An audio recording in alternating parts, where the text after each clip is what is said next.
Hey everyone, this is Michael Zupan from BitesizeImpressions.com with a brand new edition of the Greatness Delayed podcast. I'm here as usual with my co-host Gus. How's it going? It's not delayed this time. Haha, what's up? Woohoo! Yeah, It's all so good. It's Thanksgiving sorry. week for us dirty Americans. It's a good week.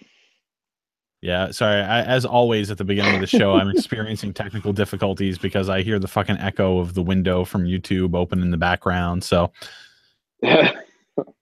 um Gabe wanted me to remind you, by the way, to follow him back on Twitter. I don't know why he cares about it that much, Gabe. I've, I He loves actually Twitter. I have followed him for I've actually probably followed him for years. He Like doesn't know how to use Twitter. Silly Italian. that's So we have things on the agenda. There's been a lot to discuss, a lot to talk we've had about. a quite a video game season. Yeah, As since the one last time we've does. been on, you and I have been, for example, we've both been playing Super Mario Odyssey. Yes. You know what? It's been like maybe 1 or 2 weeks since I have played it, but I did finish like the main story of it.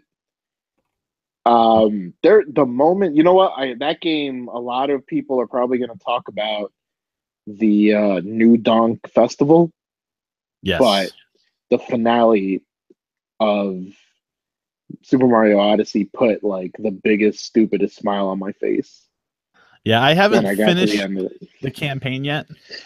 Okay. Um, yeah, just because other But games I've been trying, but like, yeah, it's a really fun game. let me just say, like, I am generally an old, sort like very skeptical. Not, I would not call myself like very jaded, but tinges of it are there. But when I did that whole part of the final like kingdom or whatever, and just got getting to the end, like I marked out. Like I had a dumb smile. It was like this game was fucking great. Yeah, that new Donk Festival that you were talking about, I won't spoil it for anyone, but I have seen that, and like that was just one of those touches in that game where I was just like grinning like an idiot the whole That time I was a was good doing it. moment too. Like I'm not even trying to downplay that. Yeah, but That was but the that was whole a very good game is moment. filled with like those like throwback moments, but also like new discovery moments as well. Like, there's lots of portions in the game where they actually allow you to do platforming sections that are literally like the original Super Mario Brothers game. I mean, but in like a new twisted sort of creative way, like because it still Yeah. takes place in a 3D world. It's just like you're it's almost like that a link between worlds, like Link walking as like a painting on the wall sort of thing. I mean, it's pretty interesting to see how like after all these years, all these iterations of Mario, and they're still able to keep the games fun and fresh while still feeling very familiar at the same time, because it's very much a spiritual successor to like Mario 64, Mario Sunshine, Super Mario Galaxy. I think what I appreciate about Odyssey though, especially, is that a lot of the game is a lot of it, like, a lot of the game is very sandboxy, like you collect your moons and all that, but if you find like the right areas, like you get those classic platforming like 3D Mario like little rooms too, like where it's all about the precision jumping and the timing and all of that. Oh yeah, like the special Um rooms that you found in Super Mario Sunshine. yeah, like those. And you know what? I know like I troll that game a lot on Yes, you Twitter, do. You troll it but a lot.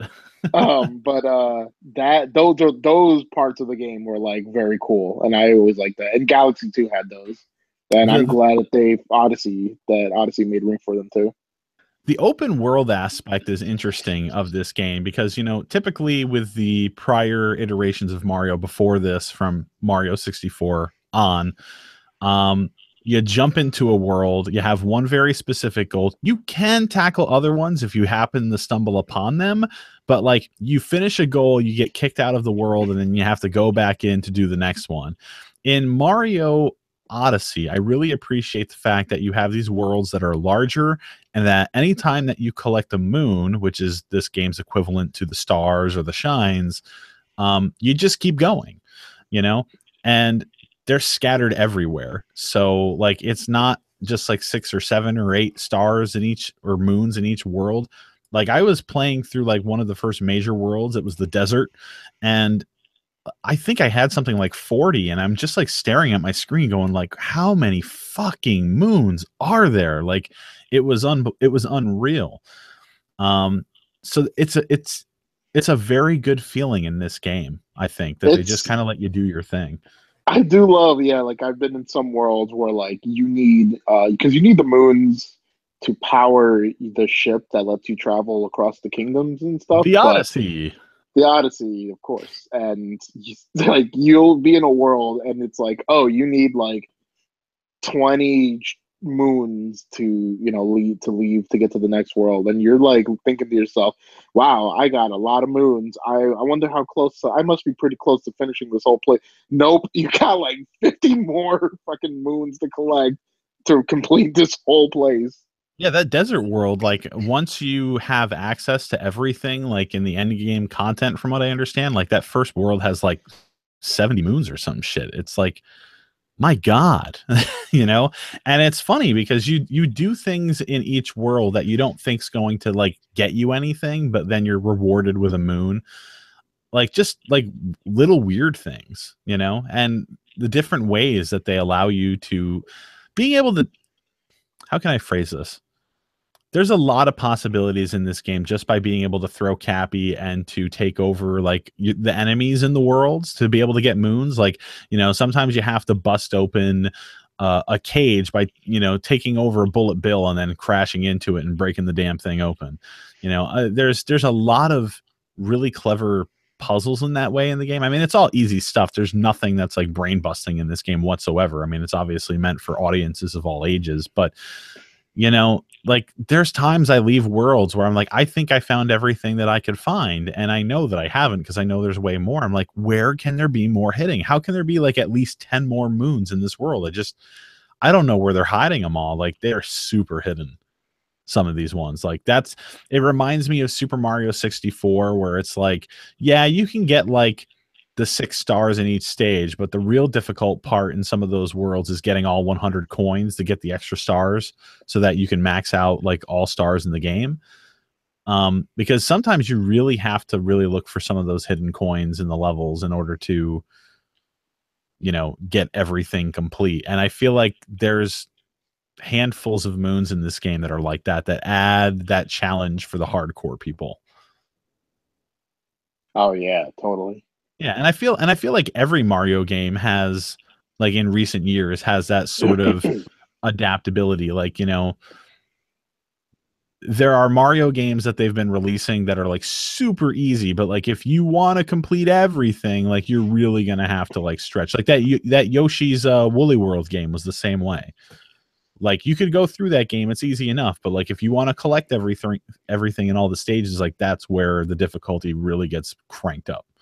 Yeah, or even 3D World where it's not that you collected anything so much. I don't know if it had that like gold coin thing from 3D Land, but like once you finish the game, then you open it up to like the really challenging worlds, and you really test your skills on some Mario Yeah, platforming. those special Cool worlds there boy. were they were difficult. They were difficult for sure.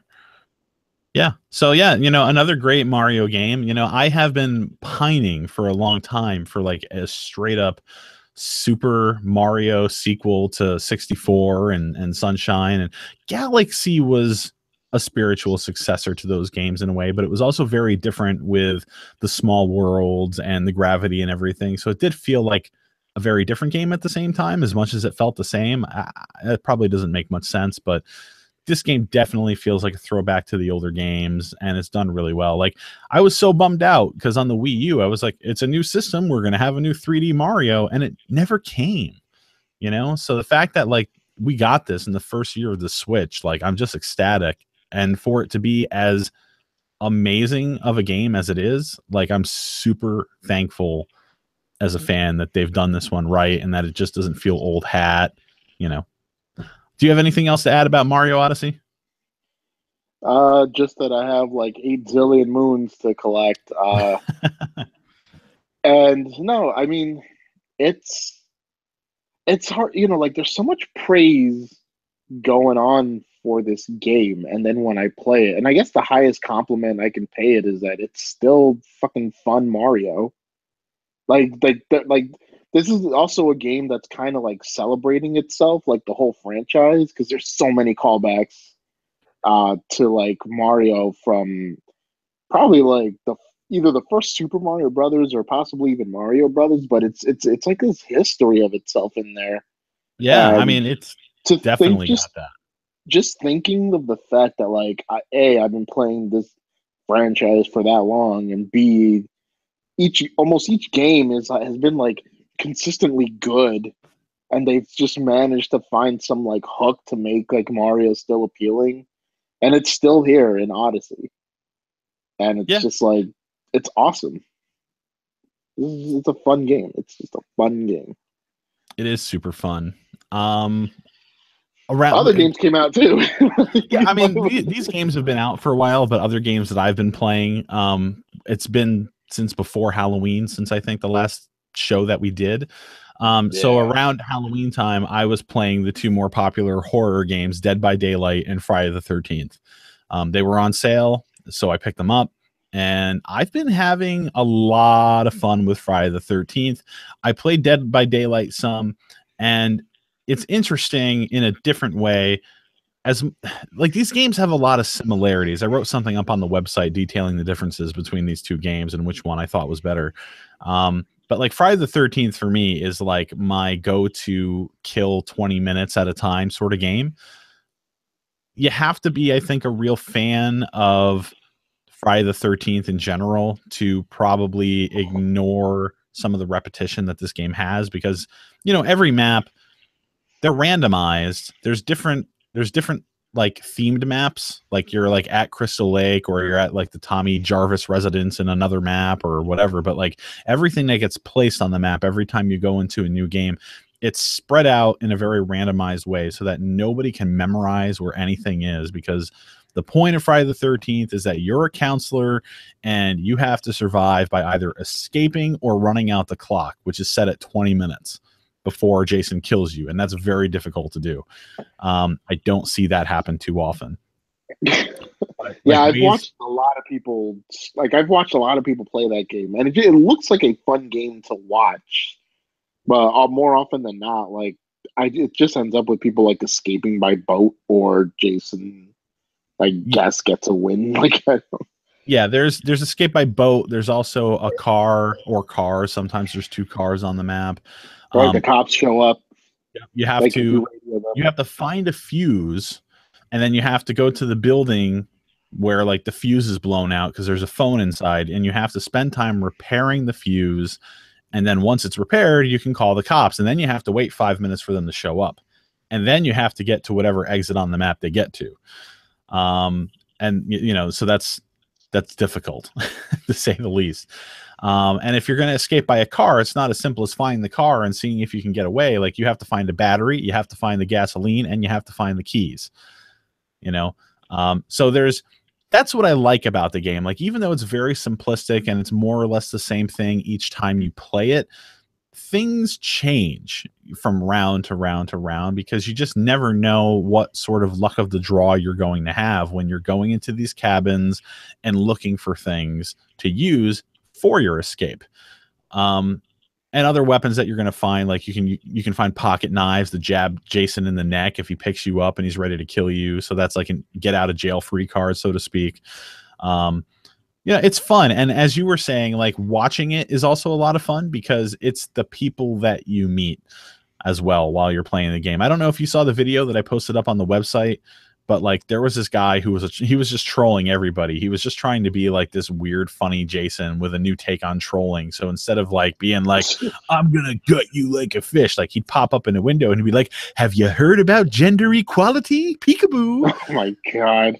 And then like you'd hear him like running after someone. He'd be like, that's sexist. I'll show you how to respect women, as he's like chasing after him. Like, it's people like that you come across in the game that are just entertaining. Like, it it keeps you smiling while you're playing through this thing, but it's also very effective because Jason is overpowered. So like that dynamic shifts very quickly from having fun and laughing to being like legitimately scared and running for your life and being concerned because like once he's on your trail, unless like something happens where somebody else distracts him or you have some sort of like way to escape, like chances are he's probably going to kill you because he's got really wicked powers at his disposal. Like he can straight up teleport on the map. He can pull up the map, point to something and be like, I'm teleporting there. And he can. He's got another power that lets him sort of like zoom through the woods really fast, like the Evil Entity in the Evil Dead movies. And he also has like this way to like see where people are. Like everything turns like blue and black, but like he can see you in the distance, like outlined in red. Anytime that someone's hiding in a building, the building glows red. So like he knows where people are. So, you know, being able to survive 20 minutes, it's like if someone's trying to like get away in a car, like he can hear the car start up. And all he has to do in order to mess up their plan is to like spawn in front of the car and then smash it while they're driving. Then the car's totaled, and then you can yank someone out of the window and then rip their head off. Like it's, you know, that's where I think the replayability of this game comes from, is the fact that it gives you so many different options to be able to escape. Where a game like Dead by Daylight, however, it's very linear. It's you got like 5 generators across a map, and you have to go and repair each one. And then you have to go open a door, and then you escape. It's the same thing every single time. But it's cool being chased by notable villains. Like if you buy any of the extra DLC, like you can play as Michael Myers or Freddy Krueger or whoever. So like there's still a very fun cat and mouse game, but it's not my favorite game out of the two. So yeah, I would definitely say anybody who's a Friday the 13th fan, pick that game up. It's a lot of fun. It's a blast. Go check out the video up on bitesizeimpressions.com that I was talking about before with that hilarious troll.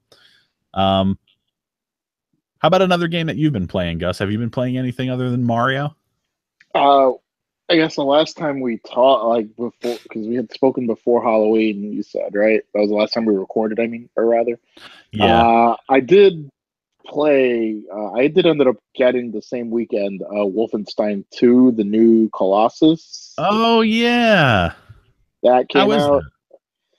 that? It's like, you ever play a game that you're just like, yeah, it's worth playing, like, or the experience was worth it, but like you also can't help but like just that game. It's a flawed game, but like it's worth playing basically. How did you feel Uh, about the last game? the first that Wolfenstein, what was it called, the New Order, right? I Yeah. had a blast with that game. All right. So It's comparatively, it sounds like you're not quite as impressed with this one. Yeah, and it's funny because not a lot has changed mechanically between those two games. And I will say, like, and it had been 3 years, I believe, between that game and this one. But it's like, I don't even, I'm trying to think of where to even start. Like, it's a very pulpy kind of story. So like a pulp fiction kind of tale of like this badass dude who's just like taken on the Nazis after World War II. They won the war, invaded America, and all of that. And he's with his fiance or wife or whatever, and like just these freedom fighters taking on the Nazis. And it's a fun story to experience. Like that's probably the biggest plus of that game. But like playing it is kind of a different story because, and you'll see the complaints online too, and some of them I definitely empathized with, where like shoot, for a first person game that's like designed to be, that's encouraging you to just shoot your way through and all of that, like the shooting does not feel great. It's not particularly like impactful unless you're carrying a shotgun. Like it's hard. It's always hard to tell, like, if you're hitting a target or even just lining up your sight. And I don't know, like once you unless you're like dual wielding, like it doesn't feel like you're doing much damage to the enemies. It's Oh, just kind of that's a shame. like a pea shooter kind of thing. The game also has like a lot of quality of life issues. By that I mean like again, you'll see it online, but I don't like having to tap a button to pick up ammo and health in like 2017 where like I understand like you want to kind of stick to certain conventions because Wolfenstein has a history, but like I'm sorry, just do the regenerating health thing. Like or just let me walk over all the items, which I Right. actually The Doom reboot from not too long ago did that. You know, you just run over stuff and then you collected it.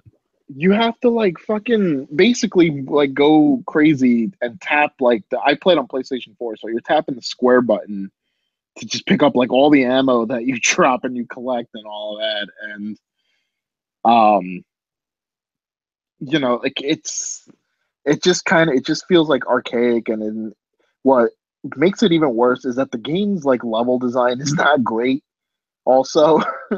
A lot of it is also, and like the last game, there are a lot of stealth bits. So one mechanic is that you can kind of sneak around areas of the game, and instead you can either like take the area head on, or you can sneak around and look for like an area's commander. So if you find like the commander and you pop them, like you kill them, then any guards that see you, like they won't call for reinforcements. So you'll have like a finite amount of enemies to kill. But so much of the game is like that. And eventually I just was like, screw this. Like I'm just gonna gun my way through because I don't know, like just sneaking around just wasn't my thing. So That's kind of how I felt about the stealth sections in the first game too.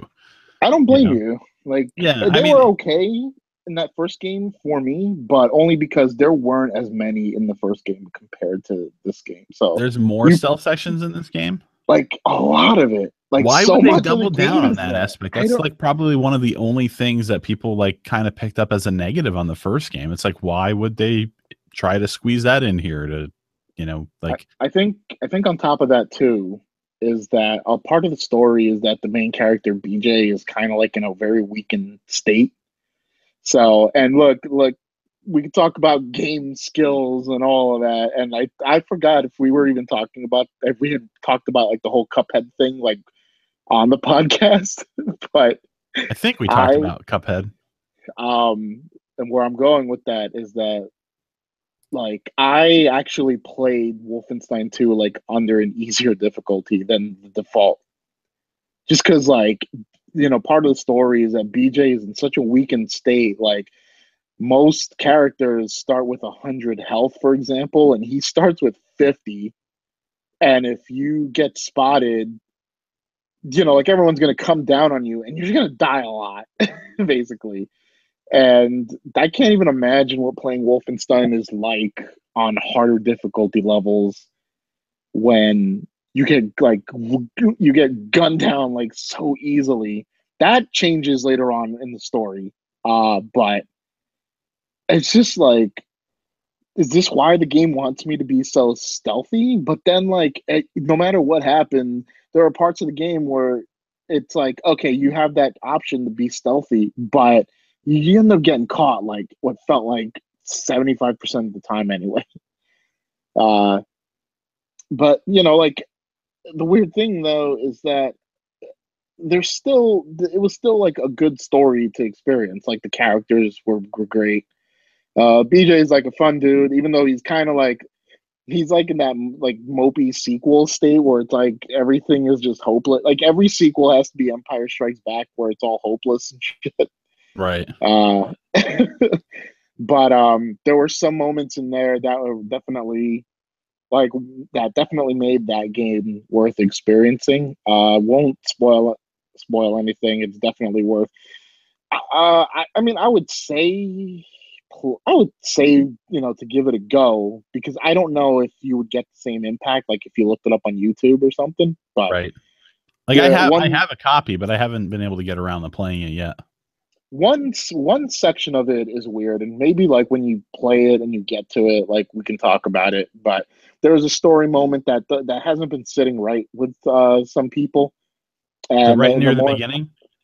no, Oh, okay. it's somewhere like towards the middle of the story. It's like the first big turning point of the story. Okay. Um, but yeah, I mean, like it's a good game. Like it's definitely worth playing, but at the same time, like when you try to find the good out of like something that kind of underwhelmed you, and that's what that game was. But like I still had a good time with it generally. Okay. Doesn't sound like Yeah. a ringing endorsement, but Not much, but it's there. I know I was talking with our buddy Gabe about it. He tried the game and he was done after about 15 minutes. He got pissed off and he was like, "Fuck this game." And I was like, "Dude, you got to play it longer than that before you can like have an actual opinion." He's like, "No. Like there's shit going on just for the sake of shit going on and I didn't have a choice. It just made me do shit." I was like, okay. Like I get that. Like there's a lot of contention. Like I think with some people, like when they're playing a game, but then the game like takes away control from the player and sort of forces your hand to like watch a cinematic, and then like when a choice comes up, it's not even a choice. It's just basically like a hit X to watch the next thing happen, sort of thing. Yeah. And I'm not entirely sure what this moment is because I haven't seen that part of the game, but like I definitely get that concern. But it's like a lot of games start out that way though, just to kind of like hook you into the story, and then they relinquish more control as like after the beginning of the game is over. Yeah, it sounds like he doesn't. That sounds like Gabe. Like, I mean, I not. I can understand where he's coming from. Where like he doesn't like that his like agency is manipulated in the way that game might in the beginning. Right. That's what it sounds like. Which I can completely understand that feeling. Sure. But does the game do that to you a lot? That's my question. Uh Not a lot, but what exactly Gabe is talking about, or at least what frustrated him in the beginning, that kind of got to me at the halfway point of that game. So Huh. I understand where he's coming from because I felt that way about a later event in that game. Okay. Interesting. I'm trying to think of like other stuff. Oh yeah, like I tweeted briefly about the Mummy Demastered, Oh yeah, I've been wanting to which play that is so which bad. is a way forward 2D game on PS4. I think it's on Xbox One, probably PC, but I've been playing it on Switch because that's like it's kind of funny because we're playing probably the best Zelda in years and like the best Mario in like a couple of years, right? But like that Mummy game feels like the perfect like Switch handheld game where it's like this Metroidvania 2D thing, but it's like super moody, and it's just like your basic comp. It's a super competent, just like Metroidvania game based on a very terrible movie. Yeah, it uh, just like ignores practically everything from the movie, doesn't it? the only thing I think that's referenced in the movie is like Russell Crowe's faces in it for And some like the reason. actual like mummy, right? That yeah, and the actual mummy, and like that's really just it. Like this thing like But takes place like in the future and shit, doesn't it? I think so, or like definitely like modern day or something like that. But Crazy. uh, it was like $20. I would, you know what? I would probably, if that game goes on sale, I would probably recommend it there at a lower price point. But, like, I just liked that it kind of captured the Castlevania mood because it's been like a very long time since we've had a Castlevania game, 2D like Castlevania. Yeah, it's been a Uh, while. I know we're all waiting for Bloodstained, which I got to play like a month back, and I enjoyed it, but like I just appreciated the mood and the atmosphere of this game like a lot more. There's not really a lot to say about the game though. If you've played a Castlevania game or a Metroid, like you know what you're in for. Just machine guns instead of a ion blaster or whatever, and grenades instead of like missiles. I Yeah, it's a will pretty be good checking time. out that game eventually. I will be. One game I know that I played, I touched upon it, I think in the last podcast or one of the last podcasts, Star South Park, The Fractured But Whole. That's Um, right. Yeah, I haven't completed it, but I've gotten pretty far in the game. I'd probably say I probably got to the halfway point at this stage. And yeah, I think I can say for me definitively, I think the last game was better, Stick of Truth. The combat I like more in this game.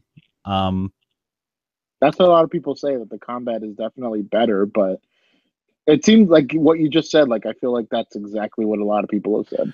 yeah, because it's like with South Park nowadays, like I wouldn't say it's like they've lost it. Like they have episodes that are really, really good and really, really funny, and then they have episodes that are just kind of like, it just kind of seems like they're going through the motions. And because they're on a weekly schedule, like to produce these things, it's like they can't take their time to let things and ideas marinate so that like they can get the best out of every single gag, And I feel like this game is the latter, you know. There's I mean, it's you're spending a lot of time in South Park, so there are a lot of laughs along the way, but like I don't feel like it's very consistent, and I don't feel like that this is their best. Um, part of the Stick of Truth was that the story was actually really good. The way that it played out was good. The characters were done very well. I like the fantasy RPG aspect of that last game more. I do like the straight up RPG, turn-based combat system. I think I just prefer that system because I grew up playing those games as opposed to like the tactical RPG, like move across a grid sort of thing. Yeah, it's not the best script overall or the best story idea. I do think it's like kind of cool that instead of like the fantasy RPG Lord of the Rings type stuff that they owned in on the last game, this time they're hammering on like satire of like the whole like Marvel universe thing, and I appreciate that because I'm so burned out on that stuff. But yeah, it's just not the best material wise. So yeah. Yeah. Another game that I've been playing is Assassin's Creed Origins, and I've been playing that on my Xbox One X, which that People machine, love that game. it's a really good game. Like it's again, I have to bring up Gabe because like he watched like 15 minutes of a stream like when I was just getting started at the very beginning of the game one day, and he was just like, it looks like Shadow of War but like reskinned, and I was like, okay. Whatever. Like I couldn't like really say at that time what the game was like because like I was just learning it, because it is very different from other Assassin's Creed games. Like the world is huge and you can do whatever you want whenever you want. Like it's not just like the only, like in previous games, the only things that you had to do unless you were looking for like collectibles was to get from like one mission marker to the next mission marker, and you do that straight down the line. It's like, okay, there's the next point on the map I need to go to trigger the next mission. But in this one, like there's like an upgrade skill path where you actually have to craft your own like gear that you're wearing and stuff. So you actually have to go out in the world and you have to go hunting. And if you need to find like other materials like wood, you have to actually like take it from like somebody who's like hauling wood on a cart behind a horse on a buggy or something. And you have to like get on your camel and you have to chase them down, and you have to basically like kill them and then take the stuff that you want to get from them. And it's just, you have your main like centralized like city areas in Egypt, but you can go out into the desert and the game lets you go pretty far before it's like, nope, can't go any further out here. The design of the world that they've created, and they tried to make it as historically accurate as possible based on the information that's out there. It's gorgeous. It's beautifully designed. It's rendered well. It runs well on the Xbox One X, at least anyway. Like I haven't really noticed like any frame hitching or anything like that. And the most surprising aspect of the game for me so far is that like I'm not spending as much time doing the Assassin's Creed like things that people have come to associate with this franchise, which is, climbing, running across rooftops, and that whole thing. Like I've been spending more time just like riding a camel or doing that sort of a thing. And when I'm going into exploration mode and not like focusing on doing the story based stuff, the open world exploration actually almost sort of gives me Witcher 3 vibes. And I know that might elicit some laughs because like I'm comparing a fucking Assassin's Creed game to Witcher 3. Not the first Witcher 3 comparison I've heard. Yeah, you've heard that out there? Okay. So I'm not completely yeah. off base. I mean, granted, Witcher 3, no matter what, much better game. It has lore, it's got characters. Like this game doesn't have that. You don't have a lot of character interaction except for what the story makes you want to do. But you can't just like run up to any person on the street and chat with them like you can basically in Witcher 3.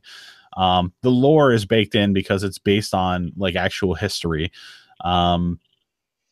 But yeah, like the actual open world aspect, like if you pull up the map, like you'll see question marks, you know, just like you would in Witcher, and you have to go to them and see if it's like, you know, a bandit den or if it's like an animal den.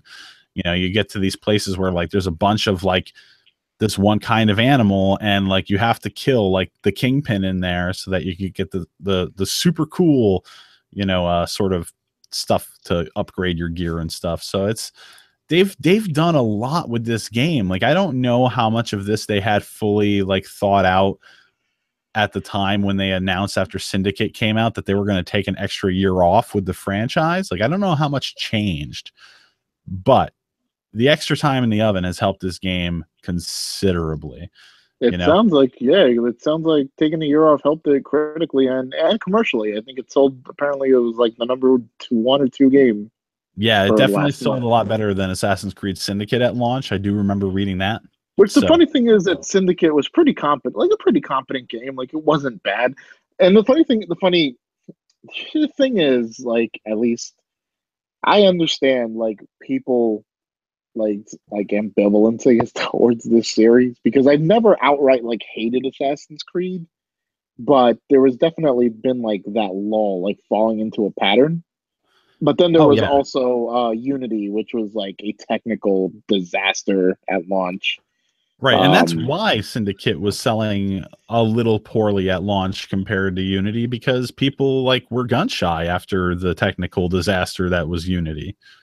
Yeah, but it just sounds like because I honestly was one of the skeptical people, and I did not dislike Syndicate. Like I thought Syndicate was all right, but I was like, let's see how this Assassin's Creed does before like I decide to like even jump back in. But like I haven't heard a single like negative thing about this game, and even people who were like who were the people who stay away from Assassin's Creed because of the way it had been talked about in the last couple of years by people, even they've kind of entered it and like are enjoying it.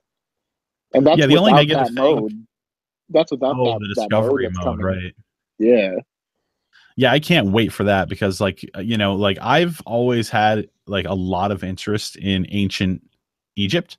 Like that's always been something that I really just like to research and read about. And like I remember one time I took my younger half sister with me to New York City some years ago, and I surprised her. She had no idea why we were going down there, and I did it as like an early Christmas present for her. We went down like late November one year, and at the Discovery place down near Times Square, they actually had a King Tut exhibition, and there was so many ancient Egyptian artifacts on display. So I took her to that, and she was thrilled because she loves ancient Egypt as well. So like it, you know, I've always been into this sort of thing, and for them to choose this location and then actually deliver this sort of a game, very pleasant surprise. It was one of my more anticipated titles of the year, and I'm really glad that I'm not disappointed by this one and that it's not just another Assassin's Creed game. And by the way, I'm so happy that I'm playing it on the Xbox One X because of how beautiful it is, but also because, well, I guess the Xbox One S could have done this as well, but like I cannot imagine playing this game in regular SDR. My God, HDR in this game, it's a night and day difference. It is so beautiful in HDR. Anybody, like, I know you don't have one yet, but you're looking into it, but anybody who has not experienced HDR yet, this is a game that'll probably make you understand like, oh wow, this is what it's all about. Like, I mean, who doesn't want to look at ancient Egypt in 4K, right? You know, it's not even so much the resolution. HDR, like a lot of people, like if you were to go to like the movie collection forums out there, like Blu-ray.com or whatever, and you go to the UHD section of the forum, like everybody will tell the new people in there, like it's not so much resolution, although it's really nice to have like a more like finely resolved grain field and like have more detail and everything. But HDR is the game changer. That's what really changes things. And as far as the video games that I've been playing on that thing so far, it's true. I've had a lot of moments in this game, for example, where I've just been like, wow, like the HDR, like I can't picture playing this game without it. So, really beautiful looking game thanks to the HDR implementation. I can't wait to see so many more games with HDR in the future. Like, I hope it stays the standard. I don't see why it wouldn't. But yeah, I think for me, I think that's all the games that I've had to talk about recently. Well, there is one other one, but we're going to get into that a little bit later down the road. But So one quick one. I don't really have that much to say about it yet, but I recently bought Uncharted Lost Legacy. oh yeah, The one with Chloe and the one lady from the fourth game. one that I I want thought to play, but I haven't had time yet. it was like Best Buy kicked off. I don't know if this was an accident or what, but Best Buy had kicked off their Black Friday deals, and then I go on the site, and then all of a sudden it just showed me Uncharted Lost Legacy new for like $16. I'm like sold. Oh yeah, And I mean, and so far, like I'm super at the beginning of the game, but like so far it's Uncharted, and if that means anything to you, then I'm sure you'll probably dig it. But a lot of people particularly like this one because I remember when we were recording sometime last year, we did discuss Uncharted 4 at length and how like like it was good, but it wasn't like the impactful like game that I guess we thought it might have been. right. But but apparently people that felt that same way like feel differently about Lost Legacy, in which like it's I don't know there's something about it where they're like this is the best Uncharted game hands down. So curious to find out what happens.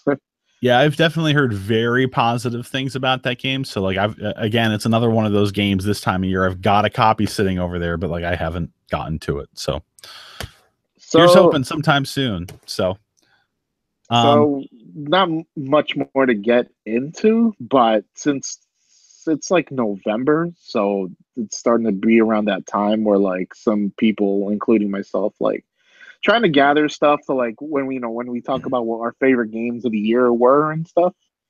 So I started like trying to compile that, like anything left I would have to play, and I'm starting Neo, restarting it, I should say. yeah, because we were Um, talking about that not too long ago. and you really Yeah. liked it, and I bought it so long ago, but like, and I started it like just far enough to finish the tutorial stuff in the dojo, but I never went back to that game. But now like other than Uncharted, I'm not really playing anything new other than Uncharted, and going back between that and Mario.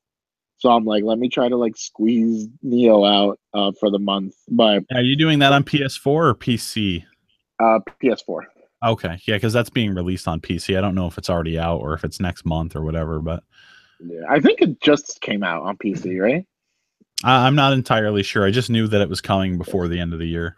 So last game before we get into the big one. I bought Life is Strange before the storm. The season like because there's only 3 episodes, which I had learned, but I was just kind of fascinated because either I'm late to the party or just felt like not a lot of people were talking about it. But I guess because they're just waiting on that third episode to come out. But Life is Strange Before the Storm is the prequel game to Life is Strange, where you play as Max's friend Chloe, And and it's also worth noting that it's not made from the same it's team. not from the same studio, I think, because Don't Nod is working. I don't know if it's because they're working on the actual sequel, I think they are. or or yeah, I think they are working on the sequel, but I forgot if they were working on something else currently. But yeah, I forgot. I'm sorry, I forgot the actual name of the studio, but it's a prequel game to to Life is Strange. You play as Chloe, Max's friend, and like basically the game is much more grounded than that first Life is Strange game because there's no real power mechanic to speak of to kind of make that like a more like a the not that Life is Strange was a fantasy story, but because that the main character had that time rewind power, there was a bit of a fantasy kind of power element to it. But this story is like a lot more. It's a little more grounded. It's like basically more of like a young adult novel type of thing because it basically is exploring Chloe's relationship with Rachel Amber, who was the girl from the first game, who like disappeared, and then you eventually find out what happened to her. But so I won't spoil that, I guess. But here, I mean, there's only been 2 episodes so far. I think the writing generally, like, there's not a lot to say except for like the writing. I think is a little better here. There's some stuff like some contention I still have with the way some stuff is written. Did you play Life is Strange? Yeah, I loved Life is Strange except for the 5th episode. That was garbage. But the rest of it was just so good. I loved it.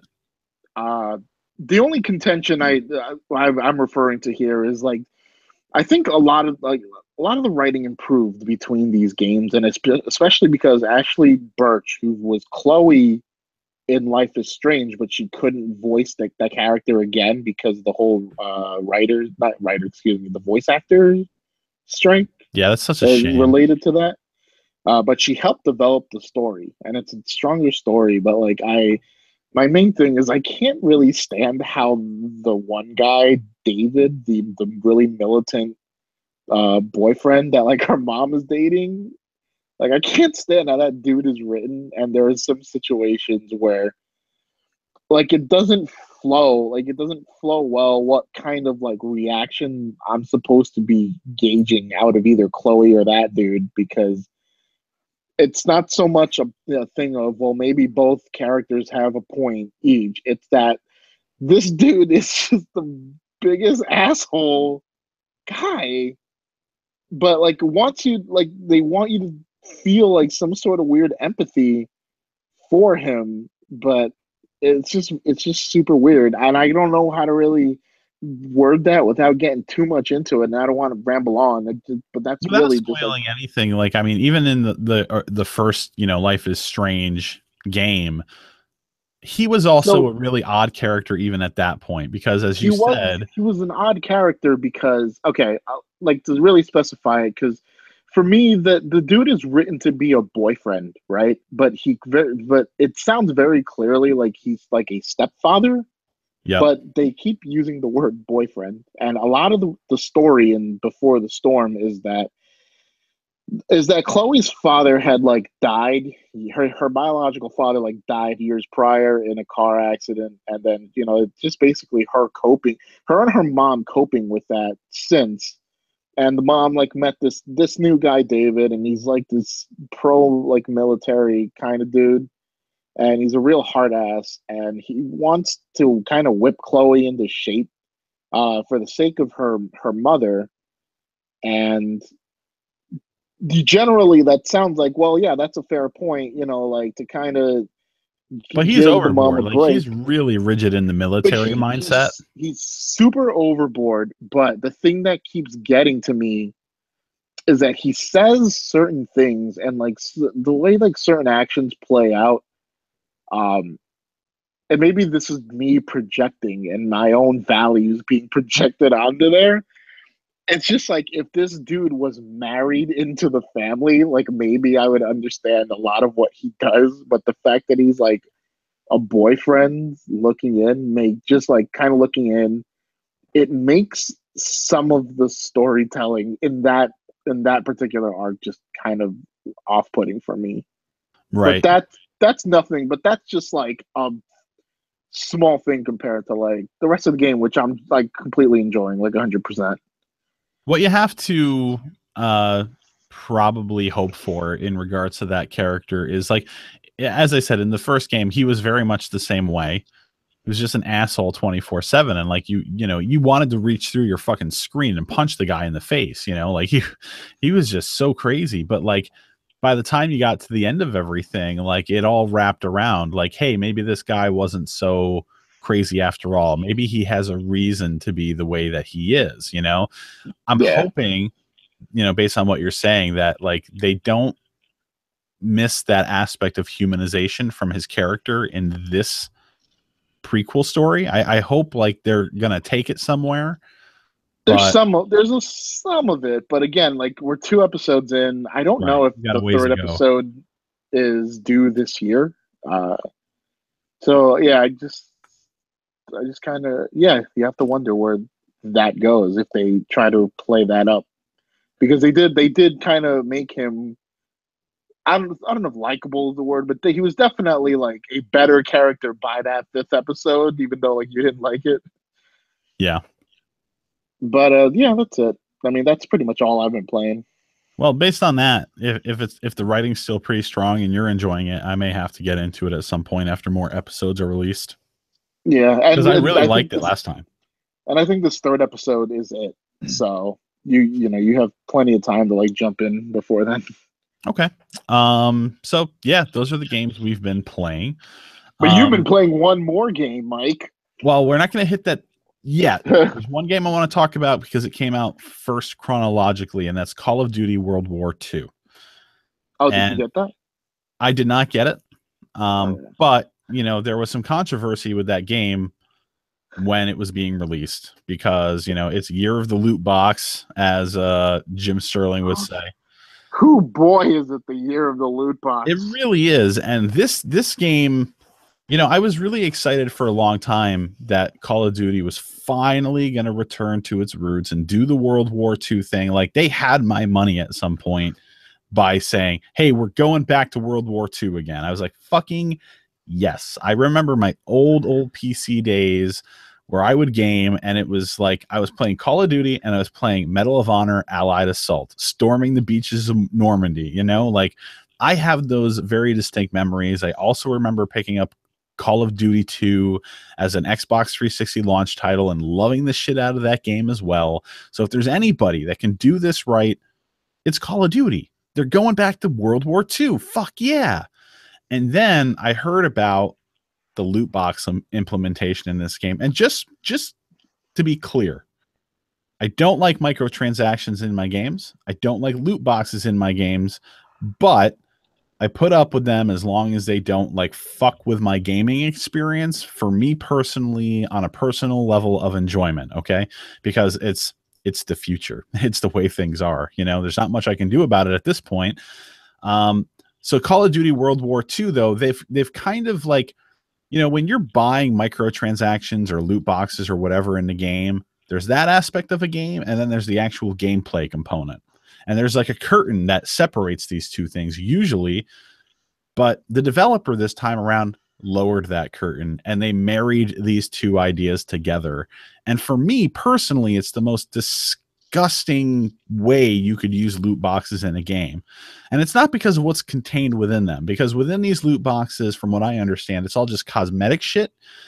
But the thing that makes me absolutely disgusted about the system in this game is that they're actually turning the players, us, the people who would buy this game and play it, into walking billboards to say, hey, look at these cool loot boxes. Don't you want to buy some? That turned me off completely to the point where I said, no, not going to buy this game. And it helps, though, that Call of Duty World War II, based on the footage that I had seen, didn't actually look all that enticing to me in the first place. It just seemed like more of the same. But I don't like that the developer was using us, because for anybody who isn't up to speed on this, the way that it works is that when you're in the in-game lobby in between matches, you're kind of at like, you're back at like home base, and you can see the other people sort of walking around. You can throw football with each other, or you could buy fucking loot boxes and they drop from a crate out of the sky in front of everyone. This isn't just, you know, individualized for you. You're not the only one who can see this. Everybody sees the loot crate drop from the sky. They see these cards pop out and they see exactly what you got. This is an exploitative method that they're using to let people see what you're seeing. and what you're earning so that you turn around and say, oh, I want to get that cool shit too. And then you want to buy loot boxes. And that makes me kind of sick, you know? Something about that just doesn't sit right with me. You know, it's stuff like this that makes me say, like, there really needs to be some sort of, like, at least like mention on video game case boxes saying, you know, hey, this game has a loot box system, you know, beware. You know, I don't know why they couldn't just keep these things separate from one another, but it's because they want everybody to, like, get jealous and then want to buy loot boxes. Fucking God damn it. It's so, I'm sorry if I sound different because my headphones had died, but anyway, it's just like, it's just so fucking weird that, like, somebody decided we should have the players watch other players open the loot boxes, and you have to sit through this animation of watching them open shit on Normandy. Actually, more than that, they will actually reward you for watching people open their loot boxes. Yeah. Like, it was one of the daily goals right at launch. Like, watch, 3 people open up their loot boxes today. Like, wow. So, like, maybe if Call of Duty World War II looked absolutely, like, amazing to me, like, I still don't know if I'd buy that personally. But that I walked away from that one. I couldn't do it. I just couldn't do it. Like, I'm still curious to see if, like, the campaign is good and how the multiplayer fares. But to me, like, just what I'm seeing online on, like, Twitch and stuff, the multiplayer maps don't really look good to me. They look like the same, like, figure 8 bullshit that's been, like, circulating time and time again in these games in the multiplayer modes. And, like, the campaign itself, from what I've seen, again, looks very uninspired. You know, it doesn't look like they've really, like, drove anything home. Like, I could be wrong just because I haven't played the game, but, like, yeah, it was a deal breaker for me, which is sort of hypocritical because, yes, the next game, which is the one that you were alluding to before, which is the bigger story by far, is Star Wars Battlefront 2. And that's a game that I did buy. But I'm not going to do the typical thing where I just sort of kind of, like, explain everything and be like, what do you think? Let's open a dialogue about this one. But factually... For the record, I have not played Battlefront 2. So I only have, like, a cursory knowledge of, like, how the progression works and all that stuff. Okay. So just to kick off the conversation from a factual perspective, what basically happened was Battlefront 1 came out a couple years ago, and apparently the developers were under a crunch because they had to have this game out basically in time for when Episode 7 came out. So there was no single player campaign, and also the multiplayer component, it felt light to a lot of people, and it was. But for me, I got way more time out of just the stuff that was in the core game than probably a lot of people did. Like, I just couldn't stop playing it. Like, EA Dice knew how to, like, drag me into the world of Star Wars and make a fun gameplay experience out of it that I just wanted to keep playing forever and ever and ever, and I did. But their problem with that game, which they realized, was that because of the light content launch, and then couple that with the fact that they were selling a season pass saying, hey, more content's on the way, it rubbed people the wrong way. So a lot of people didn't buy the season pass, so that whenever new content came out, you know, you would have one large chunk of the fan base or the player base who would move over to all the new content, but then it left the people who didn't buy the season pass left with the old content. And that sort of divide messed with the player count numbers and, like, being able to get into full games, especially on the PC. So more and more people were just dropping the game as time went on. So EA were like, okay, we heard you. Next game, we're going to have a single player mode, so you don't have to worry about content, and any maps or anything that we, you know, release after the fact, after the game launches, we're going to give to you completely free of charge. I think a lot of people, you know, knew it was going to happen, but, you know, here comes Battlefront 2. But here we are.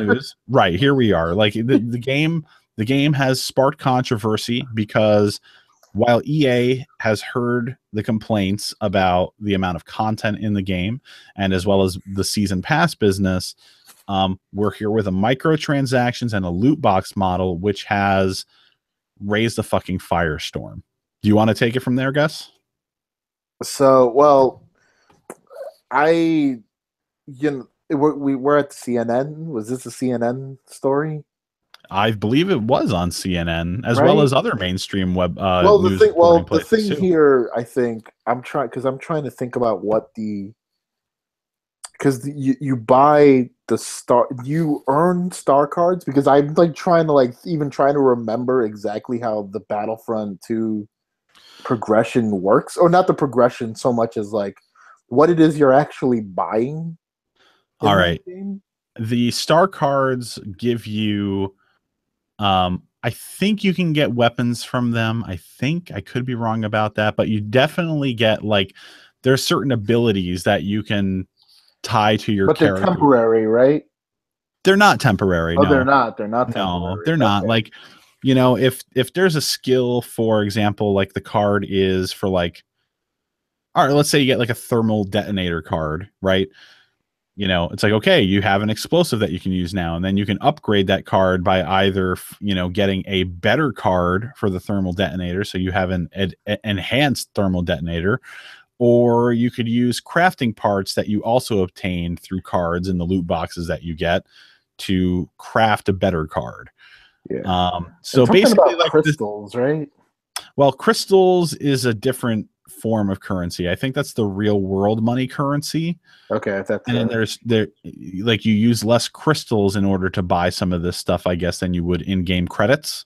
I apologize. I only I'm trying to clarify it just so that we can then give a picture of how like crazy the events of like the last few days had been. Basically, the concern, like the way that it was, you know, there was the beta. This was pay to win. This was what people were arguing, that this was all pay to win stuff. So then, because things do give you advantages. Yeah. So then, you know, the game sites had basically done their thing and wrote a lot about that, because what actually had stemmed earlier, I apologize because I jumped ahead with the CNN thing. Basically, I'm trying to remember how exactly it got started, but what I remember was that somebody had counted that it would take thousands of hours, I want to say, or at least a very, very long time to unlock the game's heroes, is how this all got started. It was specifically, I mean, it started before that a little bit, because people discovered that there was a pay to win component during the beta, because you could use in-game credits to access cards, and then people got on that. And that was disappointing to hear. But, you know, for me at that point, I was like, I'm still going to buy this game because like I loved the last game so much. And I'll talk about that a little bit as well as time goes on here. But things really picked up when the game became available for the 10-hour demo on EA Access. And then people saw, oh, hey, look at, you know, some of the heroes are locked, and it's not like the newer ones, but it was like primary ones. Like we're talking Luke Skywalker, Darth Vader, and they cost 60,000 credits a piece to unlock. And then I think like Leia and Chewbacca and the Emperor, I think they were all like 40,000 a piece, I believe. Okay. So somebody calculated based on their time playing the EA Access demo that they were averaging about 275 credits per match, which could take about 10 minutes. So they calculated basically like somewhere between 37 to 40 hours just to unlock either Darth Vader or Luke Skywalker. And then if you were to cut that back a little bit, like I think just to unlock all the heroes in the game, you're looking at, they were calculating at least like 120 hours. And that's only by the credits that you earn per match. That's not taking into consideration other credits that you earn in the game based on certain goals that you accomplish along the way. Like, you know, kill 50, troopers, like kill 500. There's certain stretch goals like that in the game that you gain additional credits for. So that helps. But that's where the outrage really started, because there were people making jokes on like Reddit, like, well, I'm going to quit my full-time job so I can start playing Battlefront 2 to unlock those heroes now. Which, I certainly can't blame those fucking Which people. then, like, after that story had broken out about, like, oh, it takes this amount of time to unlock, like, all the content or the heroes or anything, then then they were talking like thousands of hours, considering like all the different star cards there would be and everything. And this is Reddit, where Reddit is like basically where all internet drama is born. And EA, I think, like EA's PR or whatever decided. I think the community manager. The community manager had then decided to hold like an AMA, the Ask Me Anything session. Before that, they had actually tried to make a PR statement on Reddit, basically saying, oh, this is why we made this decision, and we hope you'll be happy with it and understand. They doubled down on it, basically.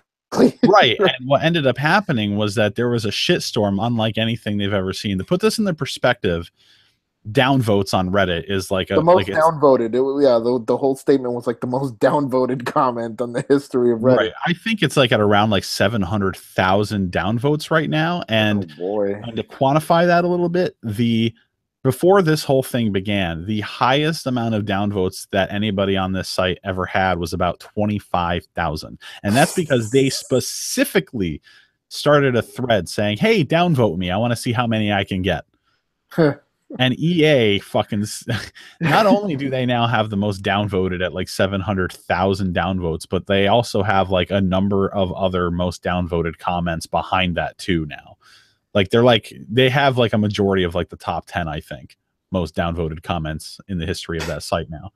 So that's that outrage started picking up a lot of attention in the mainstream media, and that's when they basically said, how about we fucking reduce the credits required. Like, it happened fast. They're like, we're going to lower the amount of credits by like 75% to unlock the heroes, and that's when I think they announced they're going to do an AMA. Like around that. Yes, because then they had lowered the credits. So basically, my understanding of it was like once you had completed the campaign, you should have enough credits to unlock the main character in the campaign in multiplayer. Was one of it? Yes, and I believe that was the main character of the single player campaign was supposed to be unlocked at like 20,000 credits. Yeah, and then the EA community manager or DICE community manager, whoever, had their work cut out for them by hosting this Reddit Ask Me Anything. Which really, as I tried to follow it as it happened, but then like as I reviewed, there wasn't much to follow. There was not much. Yeah, they didn't really say anything substantial. It was just like even more PR stuff. Yeah, basically. And it really got riled. It riled people up, and it was sounding serious, I guess. Something, because after the AMA, I don't know that anything really happened until, at least how I saw it, was then all of a sudden Jason Schreier, I'm sorry, of Kotaku had tweeted there's a rumor that like EA is about to pull an Xbox One or something like that, and everyone was just like, what? Yeah. And then the rumor was that, like all the microtransactions had been removed from the game, that EA, like all the crystals had been shut down. Like people were noticing already that like the microtransactions just weren't working. You couldn't buy crystals or none of that. And then EA had put out a statement. Now, this is the thing though, is that the one takeaway before we continue is that they had shut down these crystals and all this stuff that you had to buy. So basically EA had put out a statement, which I had up here, just like a whole lot of yada yada. But the one takeaway was that apparently this is all going to be temporary. Yes. Yeah. That this would all be temporary. That it's eventually going to come back. And the other thing that was actually interesting about this move was because it was clearly like reactionary. And this happened, this happened the night before hours before the game officially launched on Friday, right? Yeah. And you know, there were some press that actually like within shortly afterwards were saying that what was happening is that like a few hours before this happened, like Disney basically called EA. That was the thing, that Disney, that Bob Iger, who is the CEO of Disney, like called who I don't know if he specifically called like the CEO of EA. I think they had like an emergency conference call or something, basically. Yeah, because if Disney was getting in on this, they must have known like what the projected like day one sales. The rumors was that like, because a lot of people assume they hear Disney and what they hear is, oh, it's the House of the Mouse, it's family entertainment, like, so they think that Disney's sort of putting themselves up on a moral high ground here, but that's not what happened. The rumor, you know, I mean, I can't say that's not what happened. It's all just rumor and conjecture at this point. But the rumor is that they actually okayed all this stuff, like the microtransactions, the loot boxes, and the reason why they were on board with all this is because CNN article. Right. That's where, because once it hit mainstream media, because how often did microtransact? How often has anything like we'd ever complain about, you know, in terms of gamings and like, you know, the microtransactions, all that hit mainstream media? Like, how often did it happen?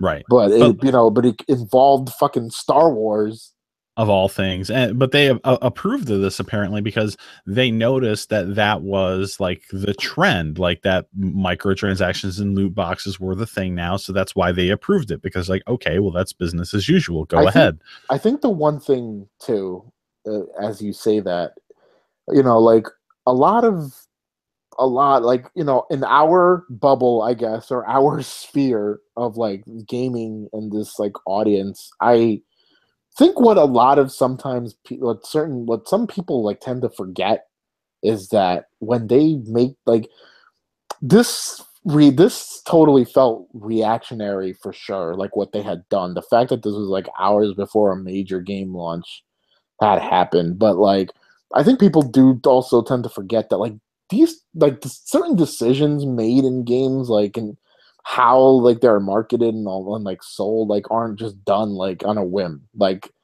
regardless of how people may feel about how like certain decisions are made, like these companies have like so much data to back that up. And like you were saying, like I'm sure they had like a lot of data on how, you know, like on why exactly they thought that this whole fucking microtransaction route was the way to go.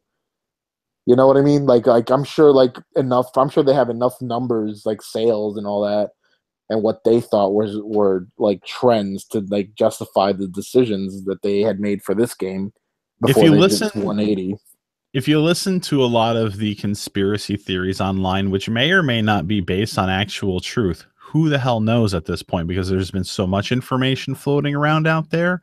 Yeah. It's that like they knew a month ago that there was going to be like blowback and that there was going to be like an issue, but like they didn't think it was going to be this big, which is part of the problem.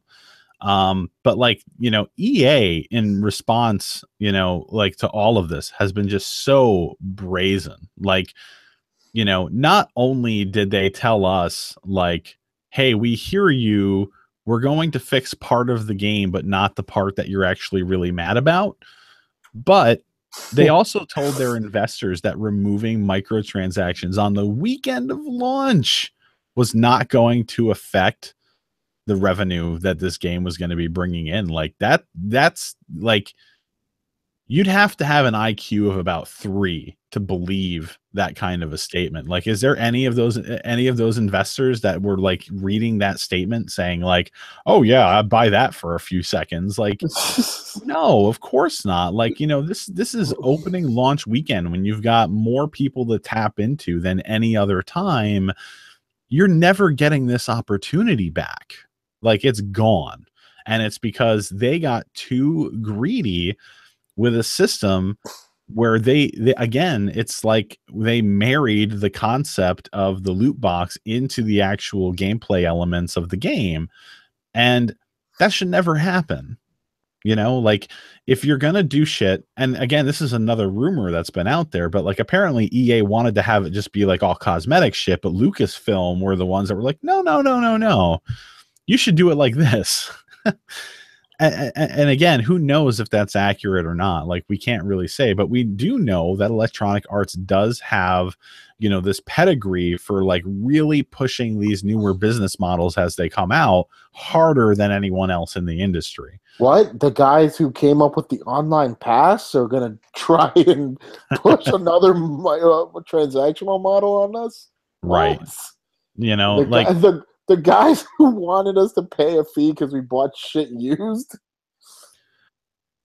So this is what's been really going on with this game. It has been a massive shitstorm, and you know there's some early analytic data out there from, well, armchair analytics, I should say. It's not official, but there was a story running around out there that in the UK at least, like physical sales of this game are down 60% from what Battlefront 1 sold a couple years ago at the time of launch. Now, there's a couple of things to take into consideration here.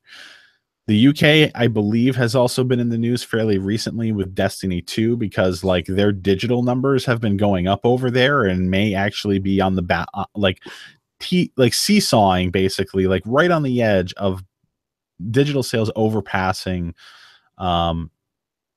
physical copy sales. Like digital's really going crazy over there.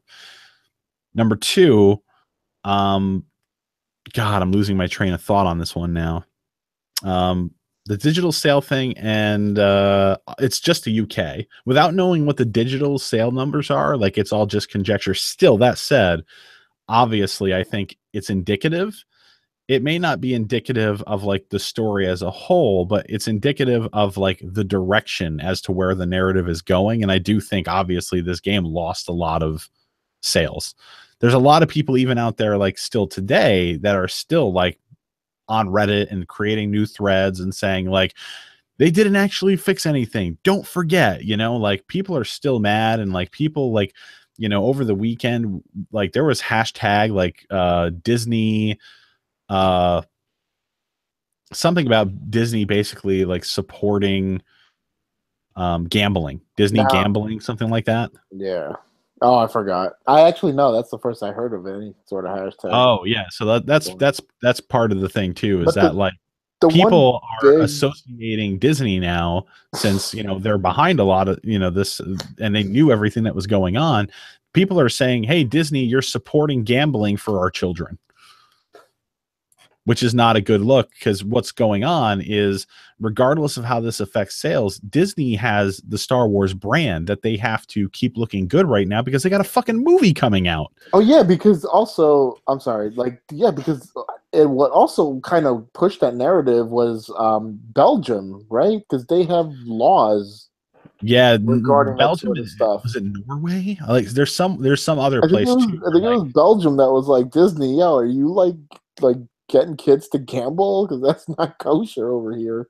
Yeah, like they're overseas from us. There are governmental entities that are looking into the fucking loot boxes gambling shit now, which apparently it needs to happen. But I don't think having government involved in our games is a good thing at all. Get your gay government out of my games. Basically. But now, like, here's one other thing though that I have apparently like seen online though, that what EA has done to this game, and maybe you can speak more to this because you're actually playing it, doesn't really change the fact that for a lot of people apparently the progression system is a mess anyway, and that changing this did not really address that. Hold on a second. I'm going to have you restate that in a second, because I was just reading something that Gabe sent to me. He said Reddit made a big pamphlet that said Disney supported gambling along with EA. They spammed the hashtag so much that it got trending worldwide. And if you search gambling on Twitter, the first suggested result is or was Disney. And he said also France is looking into what you're talking about as well with the gambling stuff. So what were you posing as a question? That apparently the other narrative is that what EA did or at least what Disney had them do, like didn't matter because the progression system in the game is apparently like a mess anyway. Yeah, I mean, I can't speak to that, but like that's a lot of what I've been hearing too. all right, I'll talk about my experience with the game, but I'm going to back up a minute. All right, Okay. because yes, I bought the game, and speaking of Gabe here, he and I have been going at it like we've never gone at it. Like, it's crazy. Like my experience with this game has been like up and down, like on waves ever since, that beta came out, because once that information came out that like, there was like loot boxes in the game, I was like, I don't really know if I want to get into this, especially since the cards are apparently going to be altering performance in the game somehow. I'm not really sure. I'm going to take the money that I've got set aside for this game and we go buy something else. And then like, okay, we'll see what happens. So I did. I went and I bought Wolfenstein 2, and, I haven't played that yet because I've been playing like Assassin's Creed Origins and everything. But so a little more time passes, and then, then people start talking about like the characters costing about like 40 hours worth of real world time to unlock a piece. And at that point, that's when I had to throw up my hands and say, like, as much as it pains me to do this, fuck it. I can't support this game with that. I'm not going to play for 40 fucking hours just to unlock a single character that should be there in the base game to begin with. Like, this game does have heroes unlocked for you right at the beginning, and villains. Like, right off the bat, you get Rey, you get Darth Maul, Kylo Ren, Yoda, Han Solo, Boba Fett, Bosk. But the one specifically that you have to spend all these credits to unlock are Vader, Luke Skywalker, Leia, Chewbacca, and is that all? Oh, and the Emperor. Palpatine. It's like, yeah, Palpatine. And of course, the two most expensive ones were the ones that should be unlocked from the get-go. Like, having Luke and Vader locked in a Star Wars game out of the gate is like having a Mega Man game, but locking Mega Man behind It's fucking like, pay credits. You know what I mean? Like, I'm gonna be super obnoxious and use a sports analogy, and it's like if you buy Madden and you fucking locked out Tom Brady and Aaron Rodgers. right. You just can't do that, because you're obviously doing that because people will be like, I gotta get that, and maybe they'll drop some money down on the game, right? It is disgusting. There's no question about that. But because of all the outrage online, EA came back and were like, okay, let's reduce the credits from 60,000 for those characters down to 15,000, and the other ones that cost 40, like now they'll cost you 10,000 a piece. Well, because of EA Access, as the game was going live, I was able to take advantage of that 10-hour demo. So I signed up for a month of EA Access, and I started playing Star Wars Battlefront 2. And after the first night, I had already, and I don't play for more than 3 hours at a time. I had already unlocked Darth Vader. And by the end of the next night that I played, I had already unlocked Luke Skywalker. So at that point, like, I'm playing the game, and there was something else during the beta that I played that I was a little concerned about too, because the one map that I got to play during the beta, it was very different from the last Battlefront game. Like, you have these big open worlds that you can basically run around in any direction you want in the last Battlefront game. And this, each stage is a little more like a straight line, sort of, like two sides basically running at each other. And it's not like this big circular movement sort of thing where like the tides are shifting in any direction usually. I think that's smarter that they've done that, but this one stage just did not represent something that was going to be that fun for me. So that was still in the air for me when I played the beta. Well, playing the actual like 10-hour demo of the game, I got a much better scope of like what the single player was going to offer, what all the other multiplayer maps were like. And I said, wow, that's a lot of fun. And the fact that I'm actually not really like actively grinding in order to unlock these characters that were going to take me like at least 35 hours to unlock a piece before, like, they've answered my concerns about how fun the game is going to be and about like the stupid grind that they were going to have in place. So at that point I was like, it's a really fun game, I'm playing it, I'm going to buy it. And that's what I did. As I was saying before, Um, the progression system in the game that you're asking about, does it change things? It hasn't impacted my game time playing against other people in a respect where I feel like I've died because someone was like super overpowered. There's video evidence out there that I guess people just go and spend money and then they go into the game, and that's exactly what they're doing, is that they're overpowering people. And I think where this probably affects the game most is actually in the online multiplayer mode, where like you're flying as an X-wing or a TIE fighter, and I guess those ships can be super powered or whatever. But hold on a second here. I'll have to look at this later. But yeah, like they do give you benefits or everything, but like for the most part, everything that I've run into, it seems to be like minimal upgrades so far as the actual like boots on the ground sort of gameplay is concerned. I haven't been getting slayed in any of the matches that I've been playing personally, where I feel like it's just been totally unfair because I feel like I'm like outgunned or whatever.